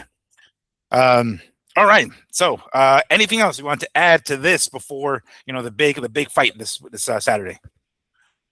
I'm nervous that no one's gonna care about this fight, bro, and it's one of the better ones, man. I'm a little nervous on just everything that's been happening with boxing. The Zuro versus Benavidez fucking killed my confidence in Mexican fan popularity, right? Like, where the fuck was it? I thought that was gonna be a big show for us. We had the undercard, we had the main event, Shakur versus Lopez, supposed to be a huge fight for us, and fuck, Shakur doesn't even look like he's a star anymore. Sorry, Zuffa, but I mean, Right. literally nobody's demanding the kid. And did you hear about the Rayo fight? No, I didn't hear about the Rayo fight. What? Soon to be announced, dude. Oh man. Well, I mean, he has no. We knew 14 and fucking 3 is what he signed up for. Bro, that's got to be one of the. He's not gonna. He doesn't have a lot of options. He's fucked. He fucked himself over. No, he did have. No, see, I don't agree with that. I believe before Turkey got his medical condition, I'm going to blame it on the medical condition and the fact that he invested almost $1 billion in the sport and hasn't seen a lick of that money come back yet.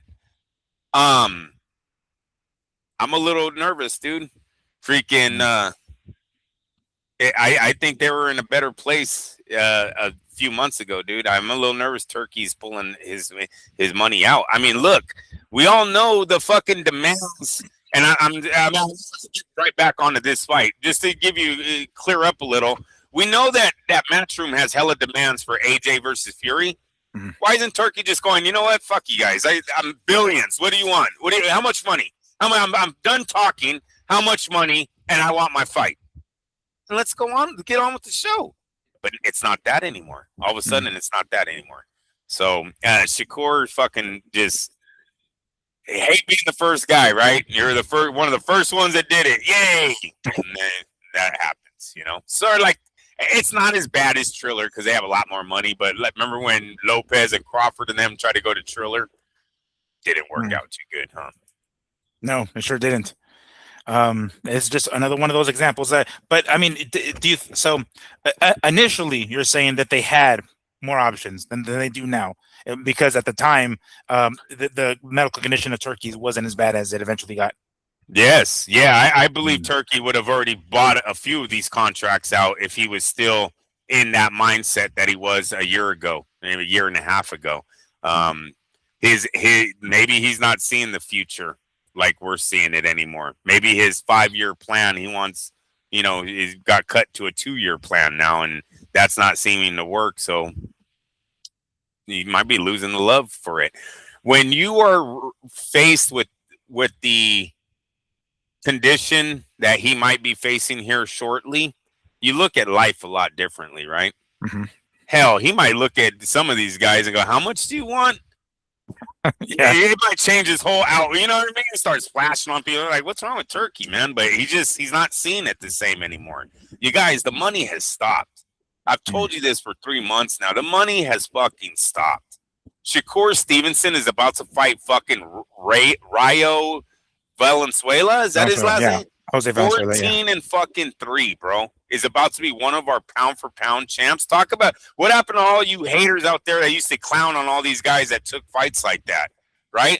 Where's that one dude? Hey, come on, my peoples. Where the fuck are you? Where's your video at? Right? About how does this bullshit get played off? Come on. So it sucks. It sucks for Stevenson, but I'm also a little nervous that Lopez ROLLY isn't going to have that many views either. And if that does happen soon, I'm going to have to come on here and start talking about how is boxing going to get this right, because it's almost like we are playing to a dying sport right now. And I can only say that because we're not on pay-per-view. We're not in the sports books. You went to a fight that's a major fight and there's fucking 10 people standing out there, or however many there was, but you know what I'm saying? It just doesn't seem like it's one of the majors anymore when it used to be the major sport. Right, heavyweight division was known as the best athlete in all of sports. Was the heavyweight champ of the world. That's where we used to be at, and we can get back there with the heavyweight phenom. But it's just where the sport is right now. So yeah, hopefully they show up.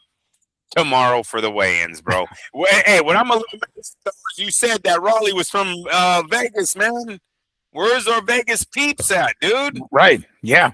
And when that dude, the showbiz guy, was in the ring before they started doing the whole lie detector test segment for DAZN, he was kind of going off to like one side of the ring, and he was like, "Who's here for TEO? Who's here for TEO?"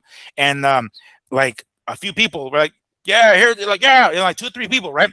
And he goes to dude, no joke, no joke. It was one dude in particular that said, "Yeah, TEO," right? And then I heard a few other people after that, but one dude was louder than the rest. And then he goes to the other side of the ring, and at that point, I don't know if he asks the same question for the people on the other side of the ring for ROLLY, because I don't hear that part. I'm focusing on this motherfucker over here that's like doing, being loud. So I don't know if he asks the same thing, but at a later point he asks again, and then there's like a whole little crowd of basically Teofimo's family with those big, head fan looking things. And but yeah, I mean, it was really, it was bad. Like, it was cringe. I really felt when he yelled this out. I was recording, right? So I'm like, I'm here, even though I'm a spectator. I'm here as media, yo. I'm taking pictures and taking shit, right? Just listening. I turn around and I'm like, is nobody gonna say, like, no one's gonna say anything? What the fuck? No one's gonna go, yeah, or whistle or some shit. Right. Some people did, but it was a little cringe. I felt bad for the dude in the ring, you know what I'm saying, for the showbiz guy, because maybe there has been times where he has had a lot more of a public and they respond to him better, but yeah, this time it wasn't that. Oh boy. All right, so anything else you want to add that before we go on to the next topic? No, sir. All right, so it goes from bad to worse. In this case, what were we just talking about? Tyson Fury and Anthony Joshua not fucking signed. No, sirree, it is not done. If you hear anybody in the zone on anybody Matchroom talking about it, as of right now, the fight is not signed.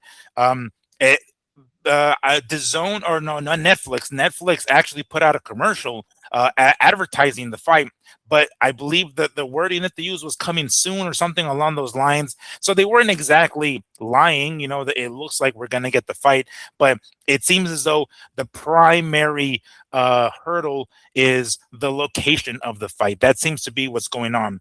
I pulled up a quick little article here from the Mirror UK, talking about Anthony Joshua and Matchroom's demands. So it says, Anthony Joshua sets out demands to move the fight. Now, the title is a little misleading. It says move the Tyson Fury fight to New York. I think they meant to say from New York.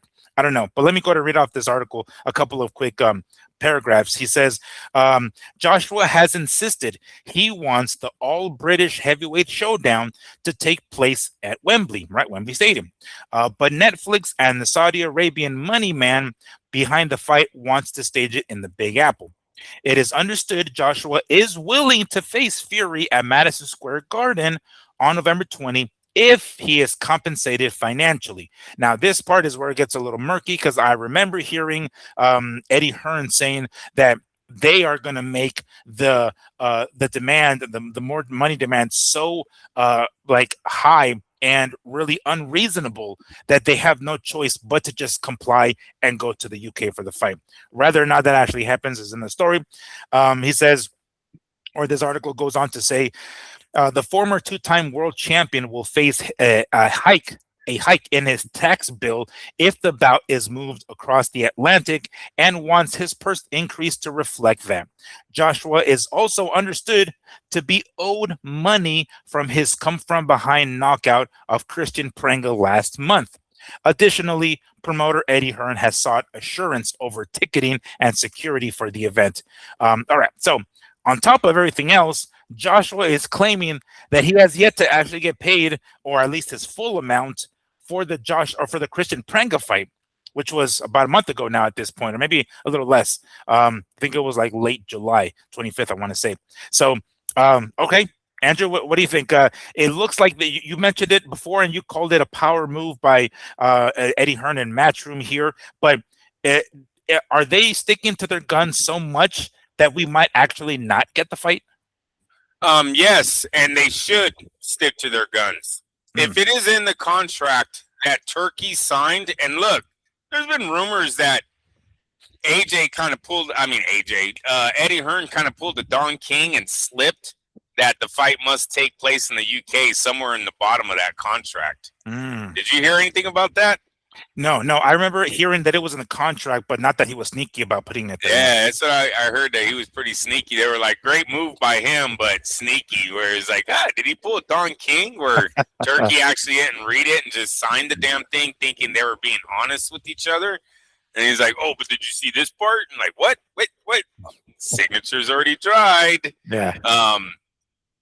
Stick to your guns, man. Look, this is a power move, maybe showing that Turkey isn't as into the sport as he once was, right? Maybe Matchroom sees a little weakness there and is like, let's test them. Fuck it. Max out the numbers. If they want the job, they're going to pay us the top price. And if they don't, he walks. And they're fine with it because you guys, they're going to put the fight on in the UK and still make $20 million at the gate. Like, it really doesn't matter with Eddie Hearn where AJ, who he fights, when he fights. They make money with this guy, right? And I think Tyson Fury is a gypsy who doesn't give a damn about where he fights, who he fights. So let this whole thing fall off the hinges, and they'll go and patch the shit up later on and still put on the fight in the UK and still have a sellout crowd. So I don't. But it won't be on Netflix, you think, or will it still be on Netflix? Because they're the ones that are footing the bill at this point, really. So this is the thing about Netflix, though. What if Netflix is planning on suing Turkey, Sella, and TKO? Because they're the ones that came to them with this bogus deal, right?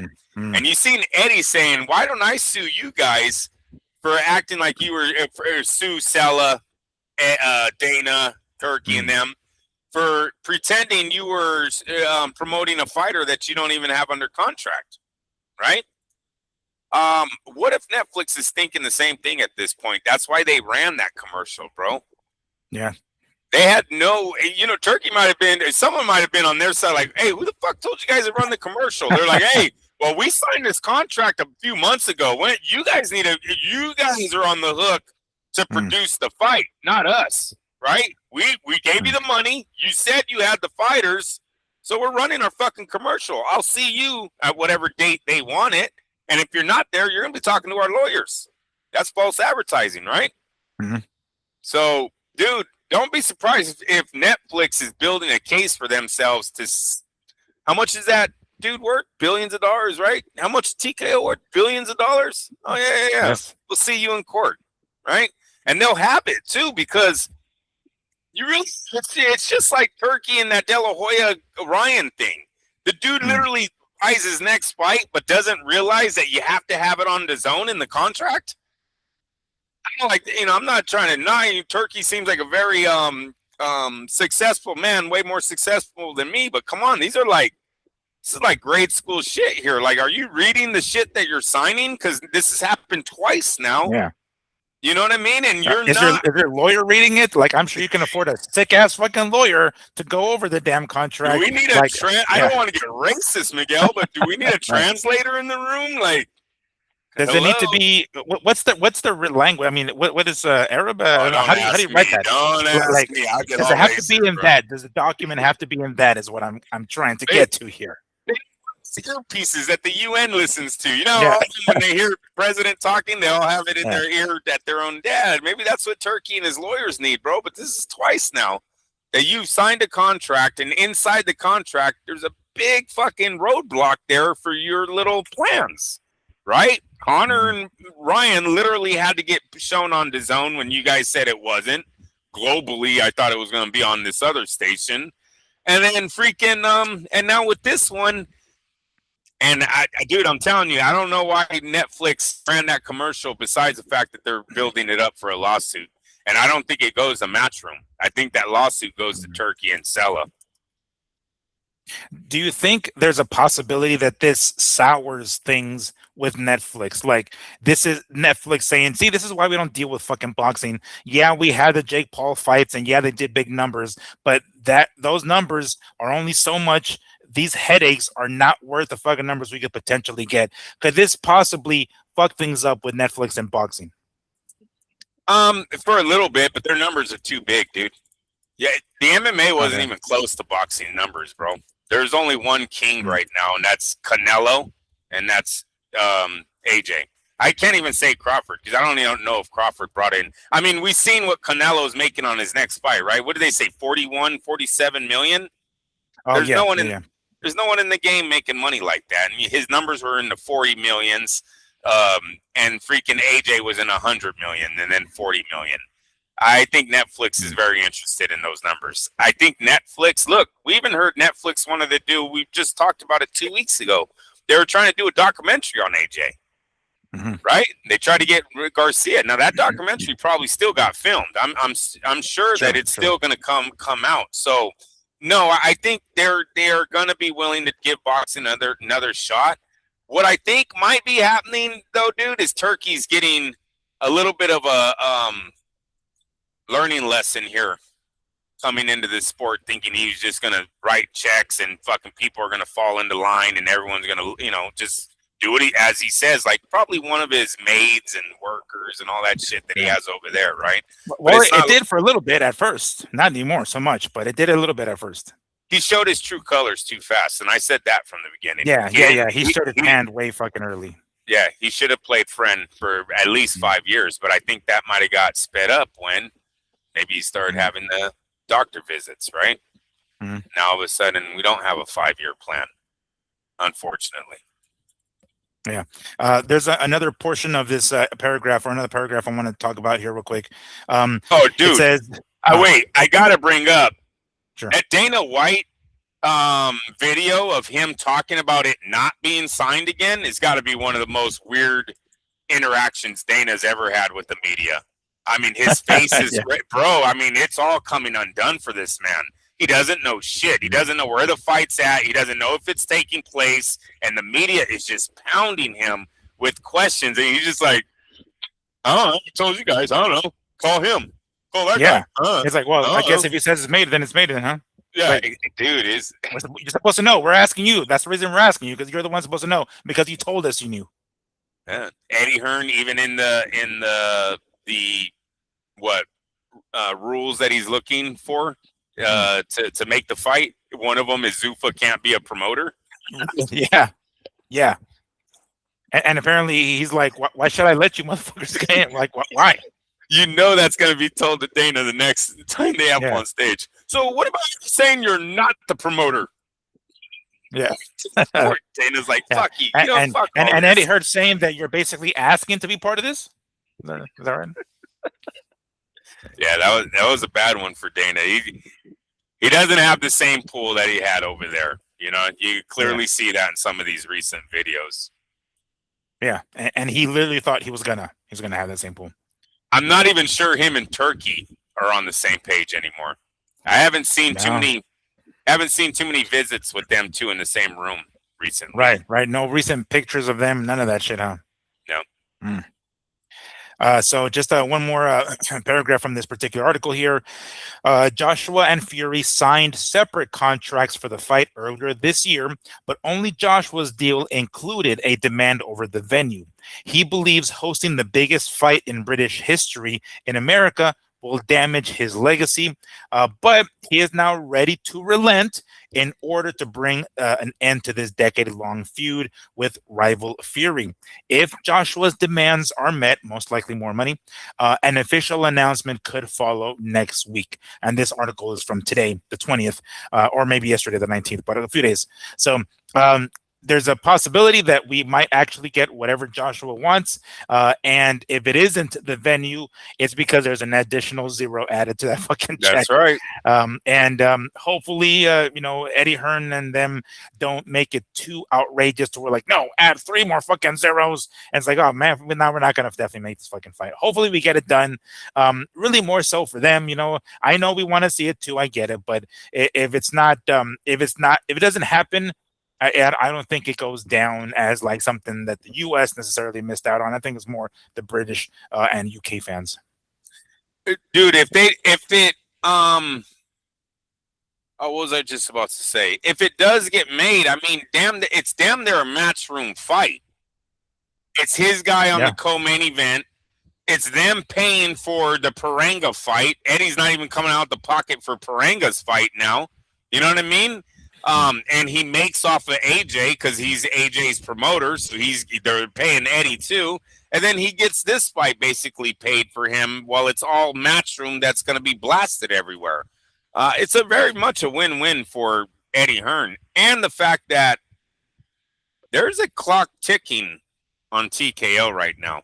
You can say it's with Turkey's health, and you can say it's with the way they're running their business. There might be a clock ticking on both of those situations. We definitely know it's on Turkey because he's the one that told us in 2 years he might not even, be the same person, right? And in Matchroom and them, they know this, dude. The pressure is definitely on. I don't see Rihad putting anyone else there to replace Turkey. Matter of fact, I haven't seen Turkey say too much. Hey, every once in a while, I got big news coming. How long can you tell us that? Yeah. Right? He said that he's been saying it. I mean, fucking in May, when Stevenson fought Lopez, didn't he say the next fight is bigger? Hey, it's Rio, bro. Right. Not bigger. He literally told us that. Remember? He was like, you think this fight's big, wait until their next one? That was in May, dude. You've been telling us this whole big announcement, big things are coming.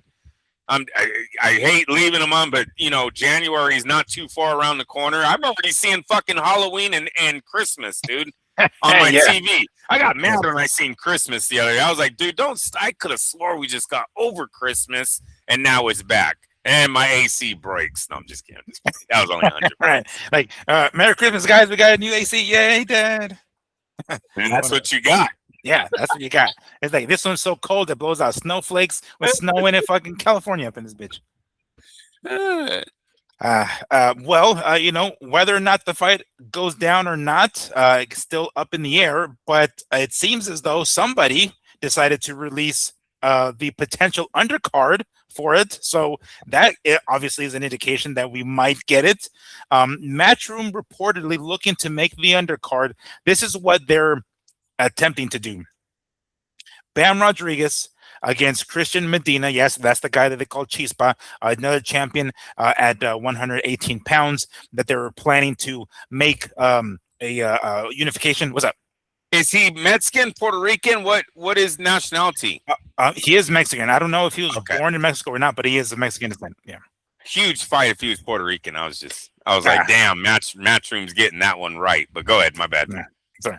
And then Jack Catterall versus Keyshawn Davis. That's what they're planning. Jarrell Miller, Big Baby, against Murat Gassiev. I know I've seen that name before. I'm trying to remember the name. And then a couple of other names here that don't have opponents named yet. But those are the three fights.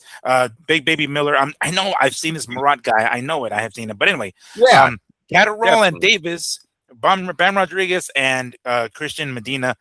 It seems like those are the fights that they have eyed on, at least that's on the radar as far as the undercard. So Bam Rodriguez is going to end up being the co-main event here with Catterall and Keyshawn Davis before then. All right. I mean, I don't know. Davis goes from possibly, fighting Devin Haney to Catterall. Maybe Catterall is out of that picture already, and boom, who was it? Liam Perot. Maybe Liam Perot is back in the talks with Devin Haney. At least according to this, at least Catterall is out of that conversation. But this is nothing official, of course, but that seems to be what Matchroom is eyeing for the undercard for Fury and Joshua. Okay, Andrew, what does that sound like? Pretty decent undercard, yeah? Decent undercard. If I'm a Zuffa fighter, I'm kind of pissed off. Right? Oh, okay. Where's Berlanga at? I mean, they're fighting in fucking New York, Miguel. He just had an easy fight, right? You don't want to get your guy in New York, Madison Square Garden? What about Hitchinson? I'm just saying, like, these guys are supposed to not be fighting for that much money. It's one of the biggest cards of the year. We're not doing anything for Zuffa, guys? We're just gonna go. This is saying Matchroom is thinking about it, so maybe they're in charge of the undercard. Okay, well, if I'm Turkey, your guy's matching up with one of our guys. Then I'll still give your guy some time on the card, but it's not your fucking card. You know what I mean? Then Why is Turkey even involved at this point? What am I supposed to say Turkey did, Miguel? I'm sure in the fuck not saying Dana White did a fucking thing if his name gets put in this, if that's the fight card and that's the main event, right? But what did Turkey do besides write a few more zeros? Bro, you're not even a part of Netflix. What is he doing? I don't get it. I really don't get the game plan on this one. Now, I could see if it was in Paramount. I could see if it was for DAZN, even DAZN. He owns part of DAZN. So I could see, yeah, it's helping Turkey out. Why is he putting so much effort into Netflix when he has nothing to do with Netflix? He's in partners with Netflix rivals, right? And now your whole fight card is the whole Matchroom. Weird. That's a weird, and it's almost a no-brainer for Matchroom and DAZN to try to pull this off, right? Because it's a win in everywhere. They're getting raises. They're getting their guys on the biggest undercard of the year. Looks like they kind of bullied Dana. I know it's Turkey and Eddie, but on Eddie and Dana's little spectrum of them going back and forth, Eddie would clearly have won. Eddie can throw out there what I just said. Weird, not a Zuffa guy on a Zuffa promoted fight, right? I mean, come on. You ever seen Don King put on a fight without a Don King fighter? Or Top Rank or any Golden Boy? Like, no, dude. What are we doing here? I don't know what Turkey's doing here besides my balls are bigger than yours kind of moment, right? You're in so deep, you're not going to let it go, but you're losing the battle, bro. The promoter now has his whole undercard on you. He's got your co-star AJ. They want you to pay his last bill. I find that one hella funny, bro. They're like, "Hey, that Parenga fight, yeah, why don't you pay that shit too?" Yeah, we're still waiting on that one. Yeah. I feel like giving them $5 million. How about you do that one? Damn, I don't know what they're fighting. All this is for. I really don't get it because it's on Netflix. Look. Netflix is saying they want to do it because they want to be like HBO that night and put all their little actors on. I guess they do get a lot of views. See, this is where I can't not knock Netflix for that because Miguel, when 108 million homes have watched one of your boxing shows, that probably is a lot of people, right? You times that by 2, times it by 3, whatever their numbers are that they say in one household, this many people might have watched. Numbers are pretty big when AJ's pulling in 108 and then 46 million. So that I could maybe that's why they want to do it in New York, not in the UK. I don't know. I don't know. It's getting I'm gonna tell you this too, you guys. When they finally do announce this shit, is it really gonna be that cool? No, it's all the steam it's been like, dude, all the air is out of the balloon. Really, at this point, it's just gonna be like, oh, finally, like it's officially announced. Wait a minute, it was officially announced like 3 times. What the fuck's going on now? Yeah, especially the last one, dude. The whole commercial, I thought it was done, bro. When you sent me the WWE was putting the commercial on their thing, I thought that was it. It was over, and here we are. Anything else you want to add to this wacky story before we move on to the next one? It should be signed in the morning. No, yeah, right. After they watch our show, it should be a done deal tomorrow morning, guys. I got one. Does this hurt Tyson's legacy? How much he's acting like he doesn't give a damn if he fights AJ in the UK? No, I don't think it does. I don't think it, because he himself is the one that is totally okay with it being in New York. So I don't think he thinks it does. I mean, he's been, let me see. I want to say he has, even though he's lost to Usyk, he did fight Wilder and he beat Wilder. So that puts him a step above Anthony Joshua as far as like accomplishments. And I think in the eyes of the British boxing fans, I think he's up there. So I don't think it bothers his legacy because he's already accomplished what he's accomplished. I don't think he believes it fucks with his legacy. I guess it depends on the fans ultimately, right? But I don't think it does, and I don't think he thinks it does. He thinks it does. Yeah. I don't know, man. You know, when this all first started, I thought Tyson was really bridging together the Gypsies and the UK, right? Because he kind of always made it seem like they were the outcasts, which they are. We all know what a gypsy is, but he was really highlighting that, you know. And then it seemed like the country was embracing him, or the UK British fans were embracing him, started having massive numbers. You see the videos come out where he's running in the city, everyone's like, yeah, Tyson, Tyson. And he kind of just let it all go by retiring, not staying active.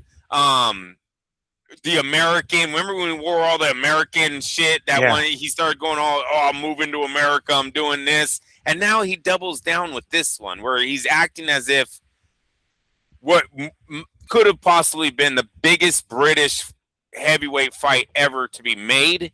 You're acting like, nah, fuck them, dossers, or whatever he always calls everyone. I'll do the fight anywhere. I don't know, man. I think if he doesn't win, he's going to have a lot of his fans that were maybe going on that side, that were just on the fence, but they hadn't picked yet.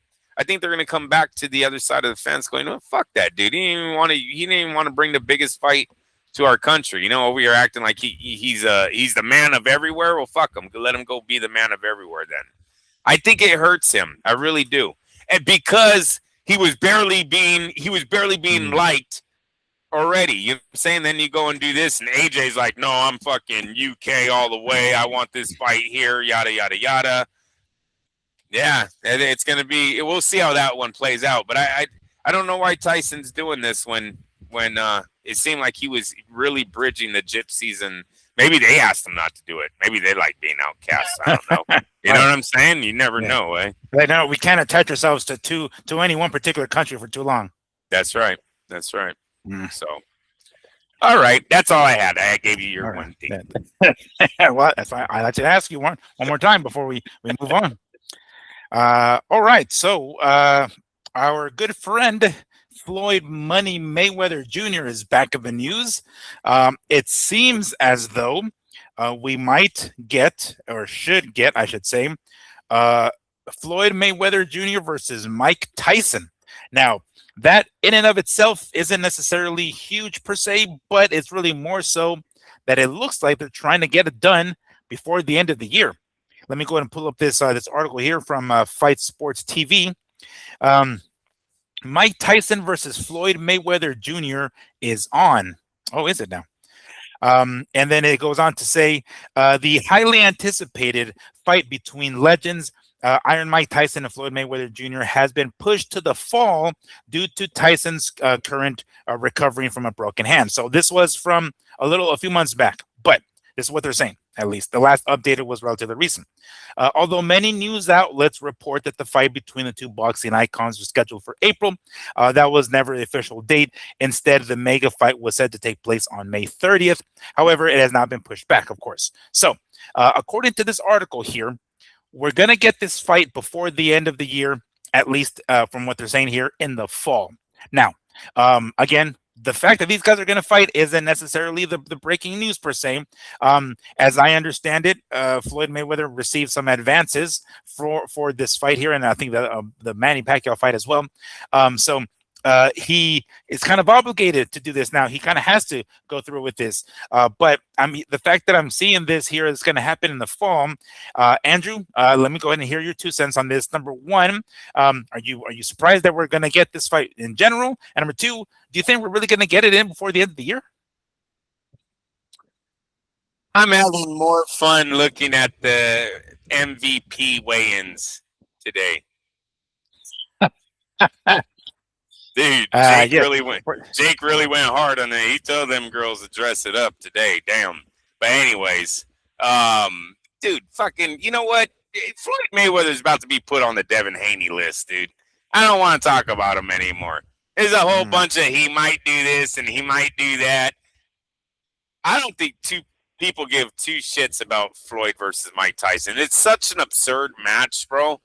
Who did you really expect some pro athlete's going to spend a few grand to go watch them too? I just don't see it anymore. I really don't. I don't see this fight moving forward. If anything, they're prolonging the Mike Tyson injury update to try to get someone to fork up the cash for the fight. You understand what I'm saying? Like Floyd and him are out there working people, right? Like, hey, yeah, we want to do this fight. Are you interested? Fuck no, we're not interested. Get out of my office. Then they go to the next guy. Hey, man, go out there and tell them you're still getting healed up. That's why we haven't announced it yet. And then they come out, oh, we're still healing up over here. And they go run and try to get some more investors. If this fight would have been made already, Miguel, because they said it for about 8 months now, right? So if there was an investor that was really interested in Mike Tyson versus Floyd, I think they would have called them two already and said, hey, come to my office. I want to work with you guys, right? What's your guys' price range? If they like it, they're going to work business. I mean, this is like a fucking year-long exhibition fight. Like Floyd's done.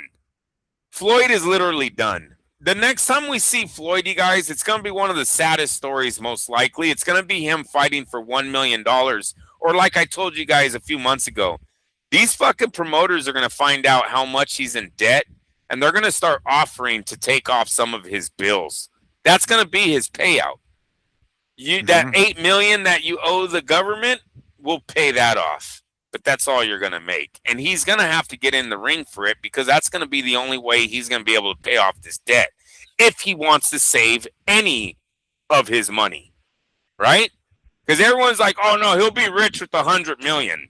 Maybe. Did you hear it? He was up to like $3 million a month. When he retired, Floyd Mayweather was spending $3 million a month. Damn. No, I didn't hear that. They said anybody with a fucking brain in finances could have told him he wasn't going to be able to last 10 years. And, dude, it almost was that. It's almost 10 years on the dot. At 3, it's like simple math, right? If you only have this much. We all get those. We all got those questions in school. I don't know if you did them or not. Right. I don't know if you got him right. Clearly, he didn't get him right. If Timmy has this and Timmy spent this, what does Timmy have at the end? It's one of those math questions right there, man. Yeah. If you have $750 million, you spend $3 million a month. How many months is it going to be before you fucking are broke? That's all Floyd asked himself. It's good to stay in school, people. It's good to stay in school. I don't know how the fuck that young man, that big man, whatever you want to call Floyd, I don't know how the fuck he ever thought spending $3 million a month was a great plan for him. He retired at like 40-something years old, bro. You have another 40 years, 30 years right. Easy on this life? Damn. Fucking crazy, man. Nah, yeah, I don't think he, I mean, it's, with people like him, I don't think I'm almost certain they don't have a close eye on the money and just spend, and don't really like. There are the last time I checked, I had X amount of dollars. I can spend this, $160,000 on whatever the fuck, right? It's kind of thing. They don't keep a close eye on their money, right? It's just it has to be that. And I don't know if Al Heyman has anything to do with it, right? And it's something to do with that because we've heard, people asking him for money that they're already owed. He doesn't want to actually take him to court specifically, so I don't know what he has dangling over Floyd's head. But clearly Floyd got that answer wrong in a math class when he was a kid because whatever is going out the door is going out the door a lot fucking faster and a lot more than what's coming back in the door. Yeah. Oh, and just if you keep up this spending habit, you're going to be broke in this amount of years, like flat broke. Like you just got to stop. Yeah, we will see, man. The Al Heyman angle. I think Al might have known. Al knew that math question. I think Leonard Ellerbe did too. But how do you keep a fighter on the hook? You keep him in debt, right? You keep him wanting more. So they were probably like writing every check that Floyd needed, knew he was going to run out of money, but never told them, right? It might have gave him little things to stay on his good side. They know he's not paying attention. So when you're eating dinner, you might say something like, "Hey, bro, man, you might want to slow it down just a tad." You know what I'm saying? I know you, but slow it down just a tad. Now he's warned you. He's given you the warning. He didn't tell you outright why, but that's how he kept it friendly, right? Knowing all along, man, we're gonna have this dude for fucking years, bro, years. And then when he retires, he's gonna have to come back. Do I sound too black when I say my Al Heyman talks? My bad. No, I mean, the guy sound like that because I don't know talks. Maybe he's from Harvard and he talks like a fucking white guy. That's what I'm saying. I was just about to say that. Like, the dude is highly educated, right? He knows how to do this shit. So I don't think he's gonna go into these negotiations like, "What's up, bro? Yeah, what the fuck, man? They do this shit. They do this shit." Like, he wasn't going that direction. I think when he listens to our show, he's like, "This motherfucker right here." This fucker thinks I'm from the south side of Philly or some shit that I just enter negotiations with this slang. Stereotyping people. My bad. I talks, but you hear what I'm saying. Yes. I just try to switch up the voice to give you guys characters. I don't think he really sounds like that. But yeah, dude, I think they were playing him. They were playing him. They were warning him. They all knew it, but they really never gave him like the calculator. Yeah. Right? The real kid. They gave him Reed Harnish's Mayweather calculator, but they never gave him the real one to say, "Floyd, seriously, if you don't stop with this shit, you're going to be back to us at 46 years of age," right? So whether or not this fight actually happens before the end of the year remains to be seen, but it looks like the fall is where they have it planned. We'll see. We are already mid-August, so it is rapidly approaching the fall, at least. You know, we're a month away at this point, a little more than a month away. I predict Mike Tyson will still have an injured hand. That's a good prediction. What are the odds on that? Let's and any casino with the odds of that, we'll throw that in there. What's the over/under that his hand will still be injured at this point? Is that Cowshe, that Cowshe app? Does Mike Tyson have an injured hand in the fall? We need to start putting these on. We need to start sending suggestions for those shits. All right. Anything else you want to add to Floyd and Mike Tyson here? I hope they both go away, and that's about it. Mike needs to go away too. No one wants to see Mike's 50-something bare ass on TV again, dude. Right. We're done. No more of that, please. Or biting his own glove in the middle of a fucking fight. Oh, yeah. That weird shit. That was so weird. that nervous tick that he had. All right, so this other one here, this is, I guess we can stay with the PBC Al Heyman topic. Jermell Charlo is back in the news. Yes, after moving up to 168 pounds to take on Canelo Alvarez back in 2023, I believe it was. He has officially returned right now that the 154-pound weight class is kind of sort of maneuvering itself around, unified on one end, maybe even more so here in the near future with Jaron Butzenis, and of course another PBC guy in specifically Fundora. He's back. And, you know, when we reported earlier in the week, might have been the last show or the show before then, that Virgil Ortiz Jr. is going to be making his return to the ring before the end of the year. If you hear Oscar De La Hoya talk about it, he said later on this year, before the year is over. So clearly those are the plans, that we're going to get Virgil Ortiz back in the ring before the end of the year. One of the possible opponents that has been named has been Jermell Charlo. And now this is, again, I always get my Charlos mixed up, but this is the 154-pound Charlo that, was a unified champ there, undisputed champ, actually. That was one of the fights that was being thrown around, and they said that Ortiz is going to be coming back at 160 pounds middleweight. So it looks like that is the fight that we're going to get, at least. Charlo moving up to middleweight and taking on Virgil Ortiz. Well, if you hear Jermell Charlo say it, no, that is actually wrong. Why is that wrong, Jermell? Well, according to him, he says, not true at all. I talked to Al Heyman myself. You just heard Andrew's impersonation of Al Heyman. So that's who he was talking to right there. And I'm fighting Tim Tszyu next, working on the location. Okay, so all this hoopla that we're hearing and the rumblings of a possible Virgil Ortiz versus Jermell Charlo, no, it looks like that's not going to be the case. You know, Charlo is with PBC as far as I still know, right? He's talking about Al Heyman, and so is Tim Tszyu to a certain degree, of course, partially No Limit, partially PBC.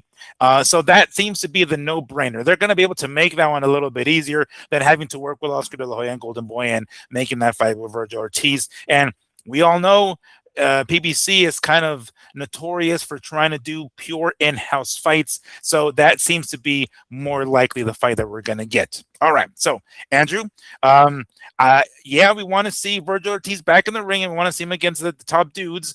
I would have liked to have seen Ortiz and Charlo, but the next best thing, I suppose, is going to be Tim Tszyu and Charlo. What do you think of that fight, and what do you think of us not getting Charlo and Ortiz? I'm very happy Ortiz is not getting Charlo. Look, Okay, this is what I complained about the whole Ortiz situation, right? They keep getting these comeback fights, these warm-up fights. Charlo is nothing more than a stepping stone at this point for Virgil Ortiz, excuse me. Virgil is supposed to be one of the faces on the pound-for-pound ranking, right?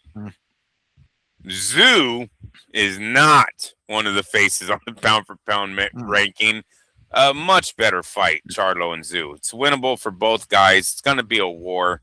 You know, Tszyu, I got to say, probably has done the best with the PBC than any other fighter. It just seems like the guy made his money with them, continues to make money. I don't even know if Al Heyman has manager rights to Tszyu anymore, or if he's just working with them because it's a good working relationship. You know, Tszyu shows up, he does his job, he sells tickets in Australia, handles the show himself. There's a lot of upside to Tszyu and PBC. So it's an easier fight to get made, and it's a better fight. Ortiz is past Charlo, unfortunately. Now, 5 years ago, not the case. Both Charlos are some of the best prospects in the sport.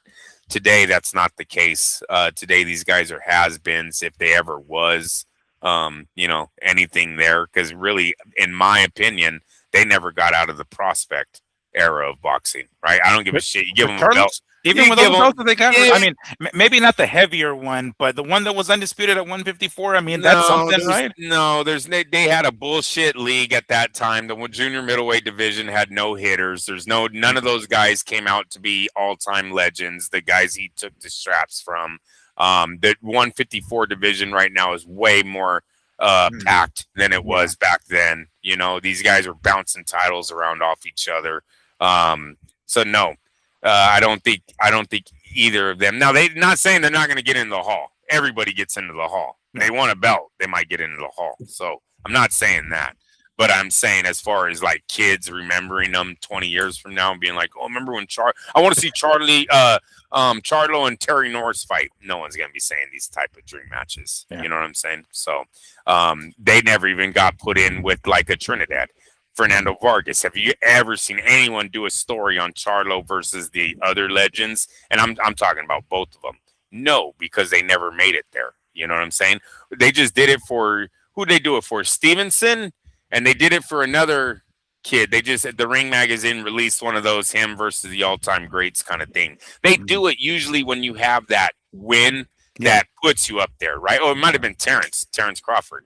Might have got one of those. Oh, I think I saw that one. I come to think, but I think you're right. That was terrible. Yeah. So every time you when you make it to that next level, you're supposed to have this kind of story come out. The Charlos never had that because they're not those guys. So, but with that being said, I would watch Charlo versus Tszyu because they're at the same level. Tszyu's an exciting fighter. Dude comes down to throw down, and so I like that fight more than Ortiz. I would like to see Ortiz fight either Lara or Adames. You know, if he goes up and fights one of those guys, even though they're not the 154-pound division, it's not as hard hitting.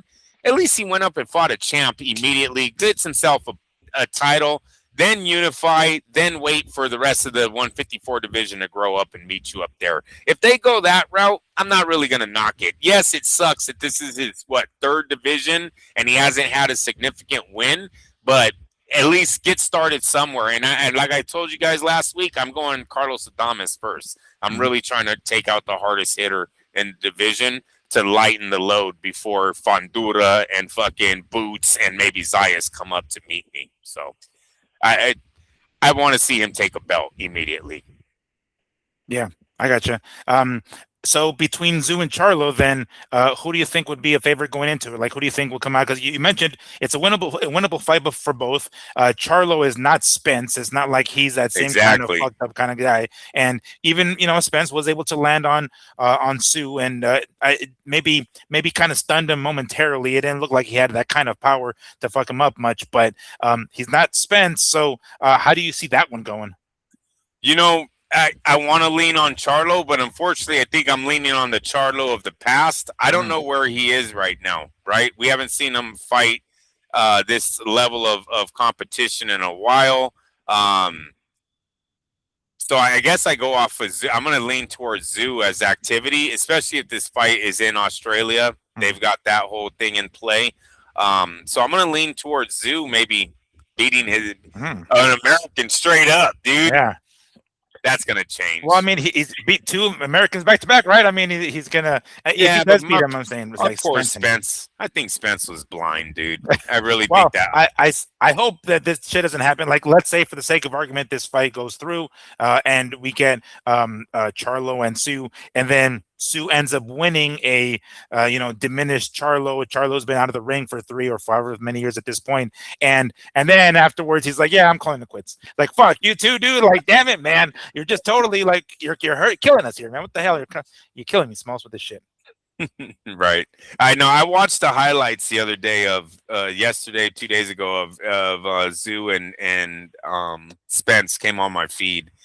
Some of those, man, Spence doesn't. He's not even reacting, bro. It's just fucking punch. I think it's on the DAZN app now. I don't know if you want to, because I think they've added it to the library. So if you want to watch it in its entirety and you have the DAZN app, it's part of the video library now. I think you can go back and check out it in its entirety.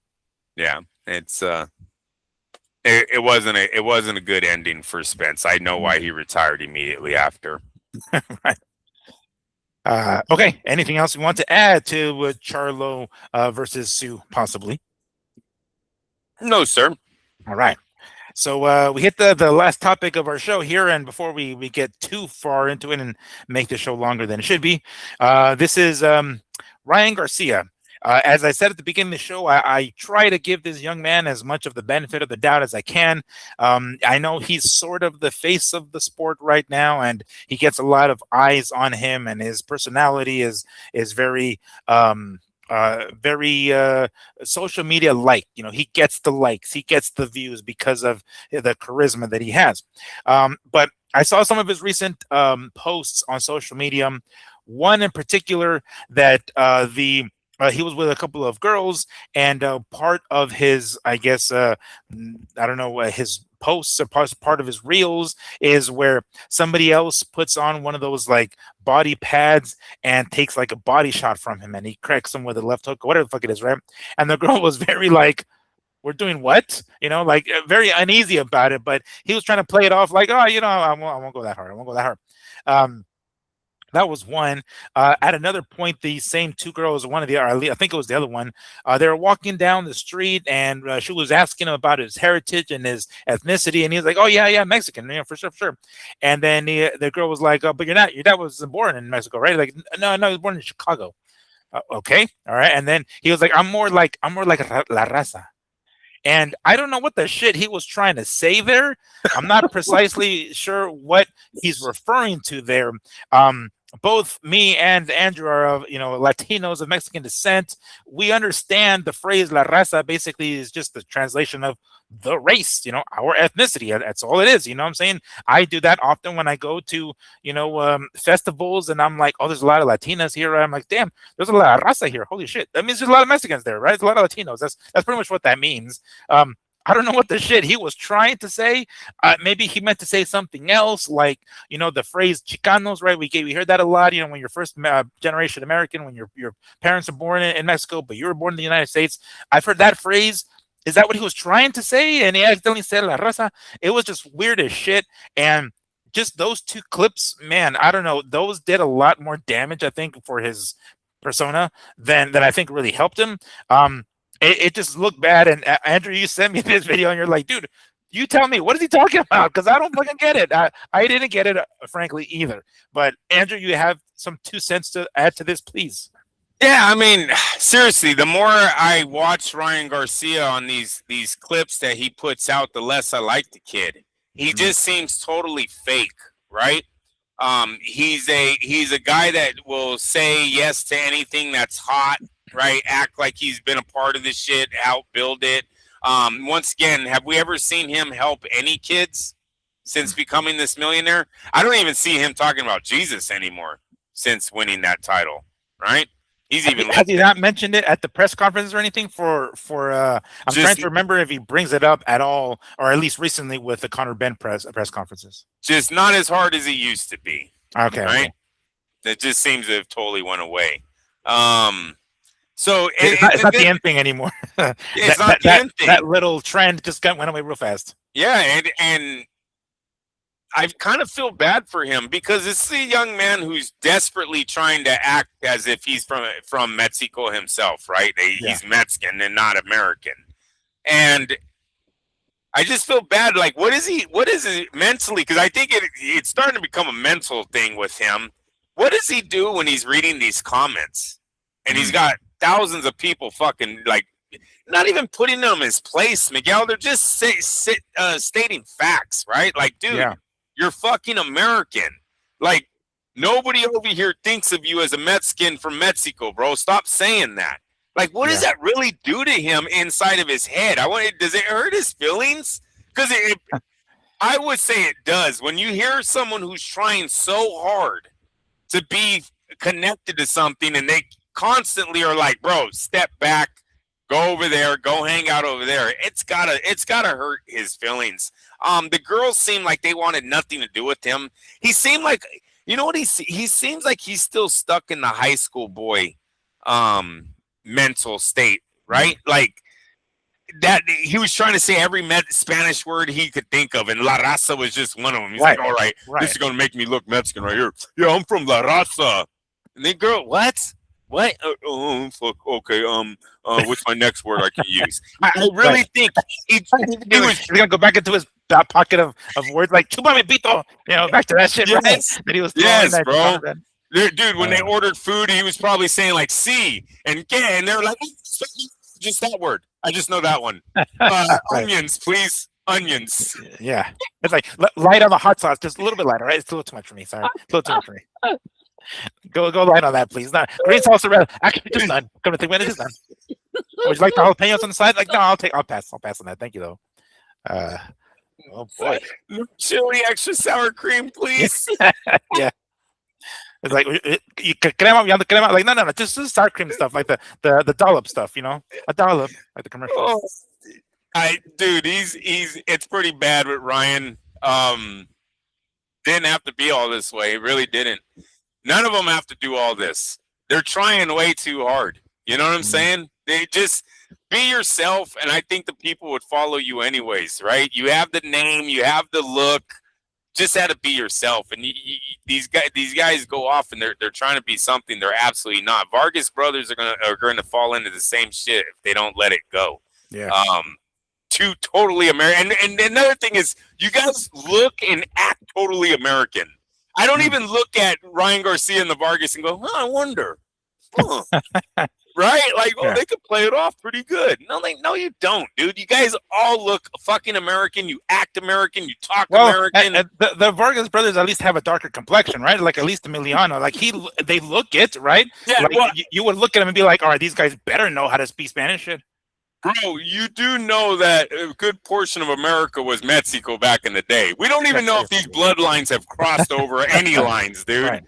They might be physically from here from the very beginning. We really don't. You know what I'm saying? Like, come on, you guys. Like, let's move the ball a little, and start saying I don't even go down that route. I'm not even gonna go down there. Because then you hear shit like Ryan come out and say he's not even 100%, right? He has all these other things in him. It's like, dude, you're fucking killing yourself right now. You know what I mean?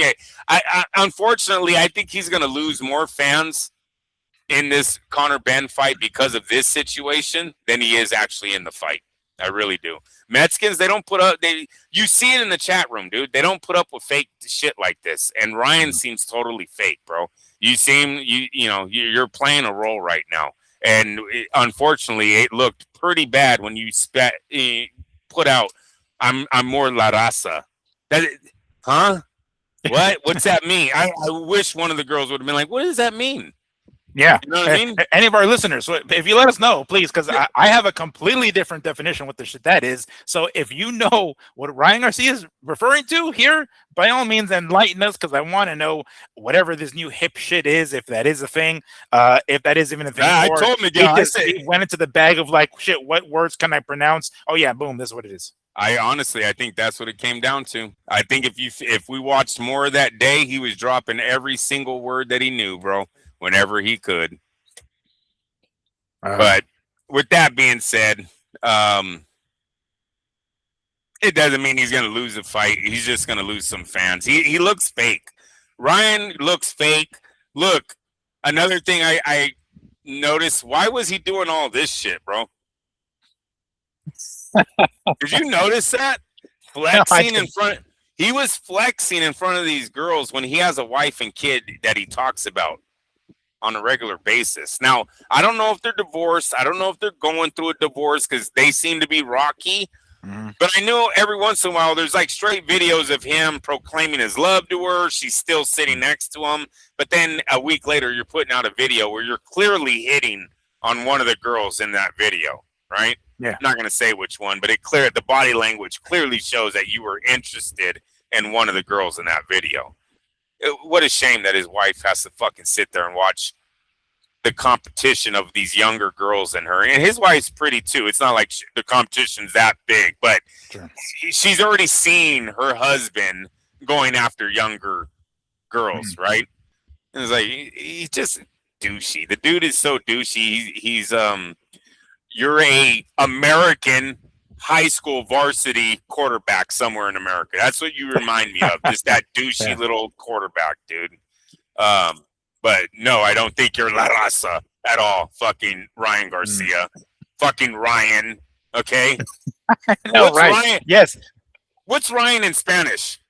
Do you know? I don't think I'm fairly certain there isn't one. I'm almost certain there is no Spanish translation for it. I could be wrong. Again, by all means, let me know. But I am damn near certain that there is no. I mean, I have family members who, for whatever the fuck reason, named their child Brian with a B, right? And like, the kid speaks Spanish. He's really good and he knows it fluently.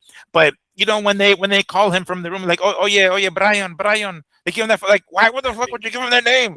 Why? Come on! Like, the guy. So I suspect that sort of is the same thing with Ryan here, because as far as I know, there is no Spanish translation of that. I was gonna say he needs to start rolling with that one, but oh well. That's one of your.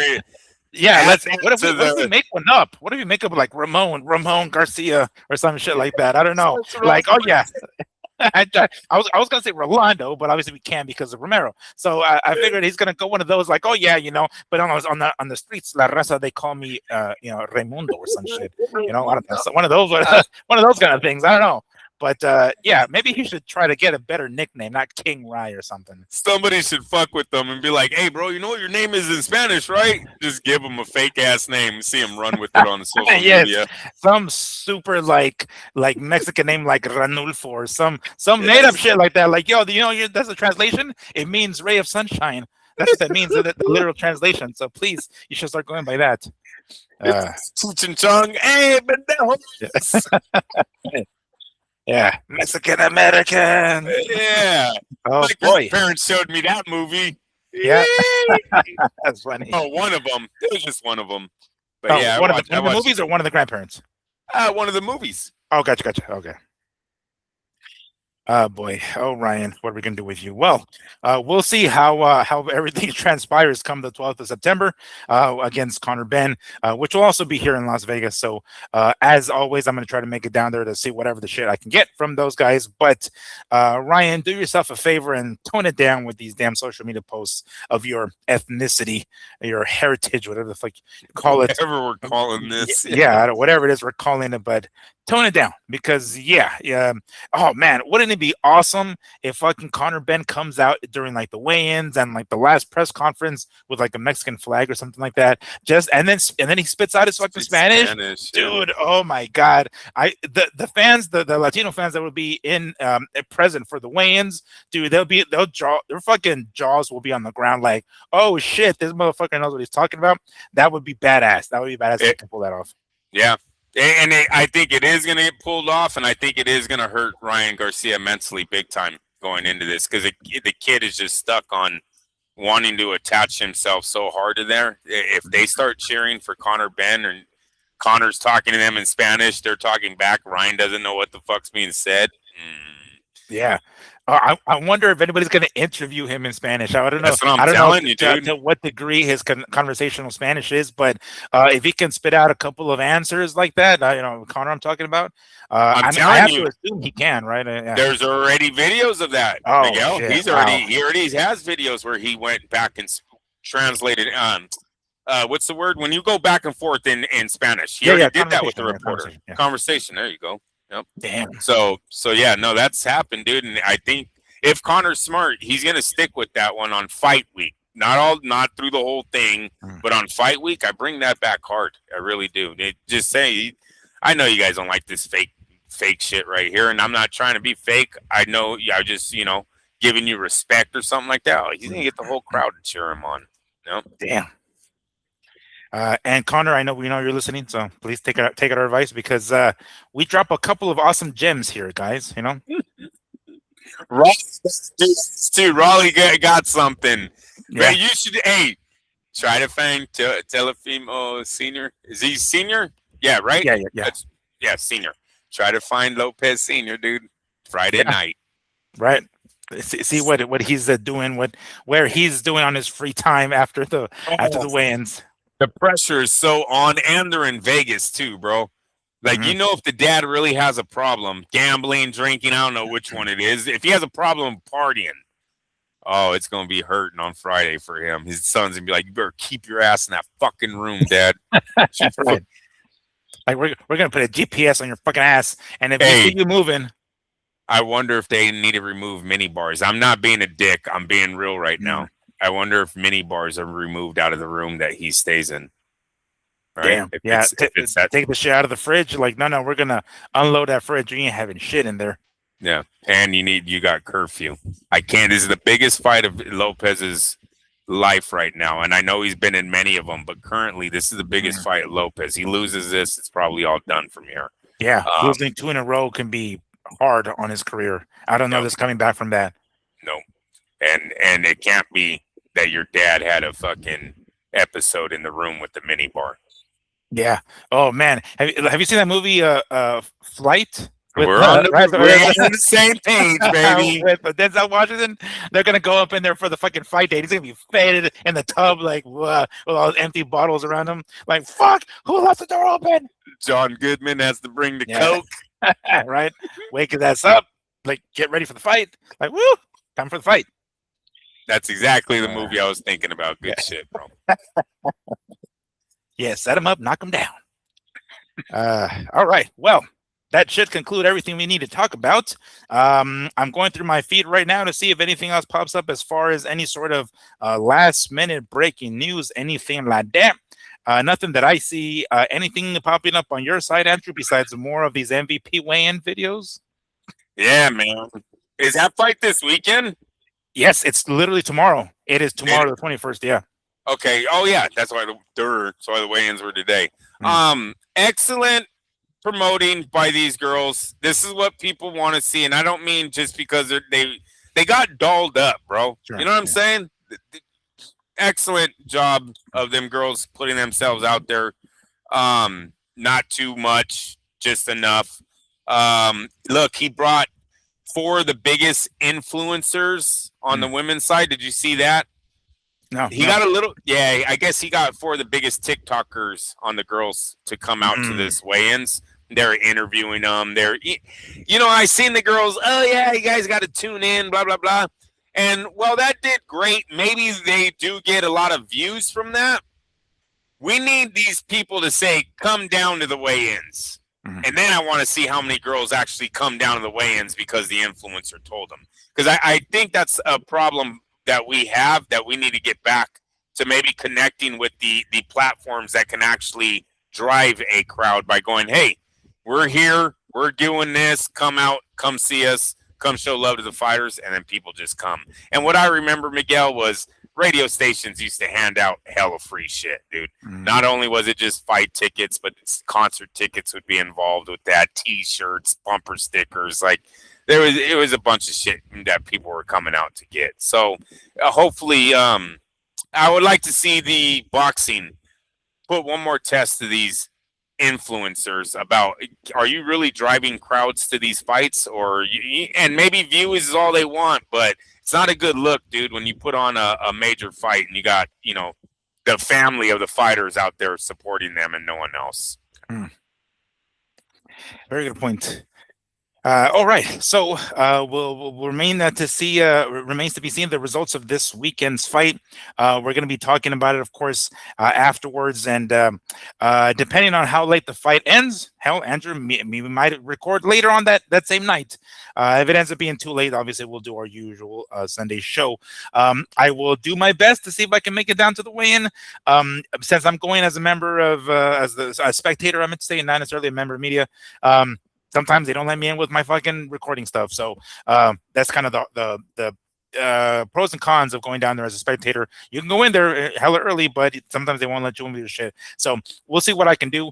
No promises though. Make sure to keep an eye on our YouTube channel, because I'm posting like shorts of some of the media workout that I went to yesterday. All right, Andrew, and one last thing. Anything else you want to add before we call it a show? No, sir. That is it. All right. So that is going to do it for us today. We will be back Sunday as we normally, or like I said, possibly even Saturday night, depending on how the fight goes. But as always, we want to hear from you guys. So let us know who you think is going to win. Any sort of tidbits that we like to hear from you guys, by all means, do so. But until Saturday or Sunday, whenever we do our show, for my co-host, Andrew, don't get it twisted, Lapiche, I am Miguel Antonio Barragan, a.k.a. Fight Fiend Migs, and this has been the Mad Boxing Show. Thank you so much for joining us. We'll see you guys this weekend at some point. Take care. Peace.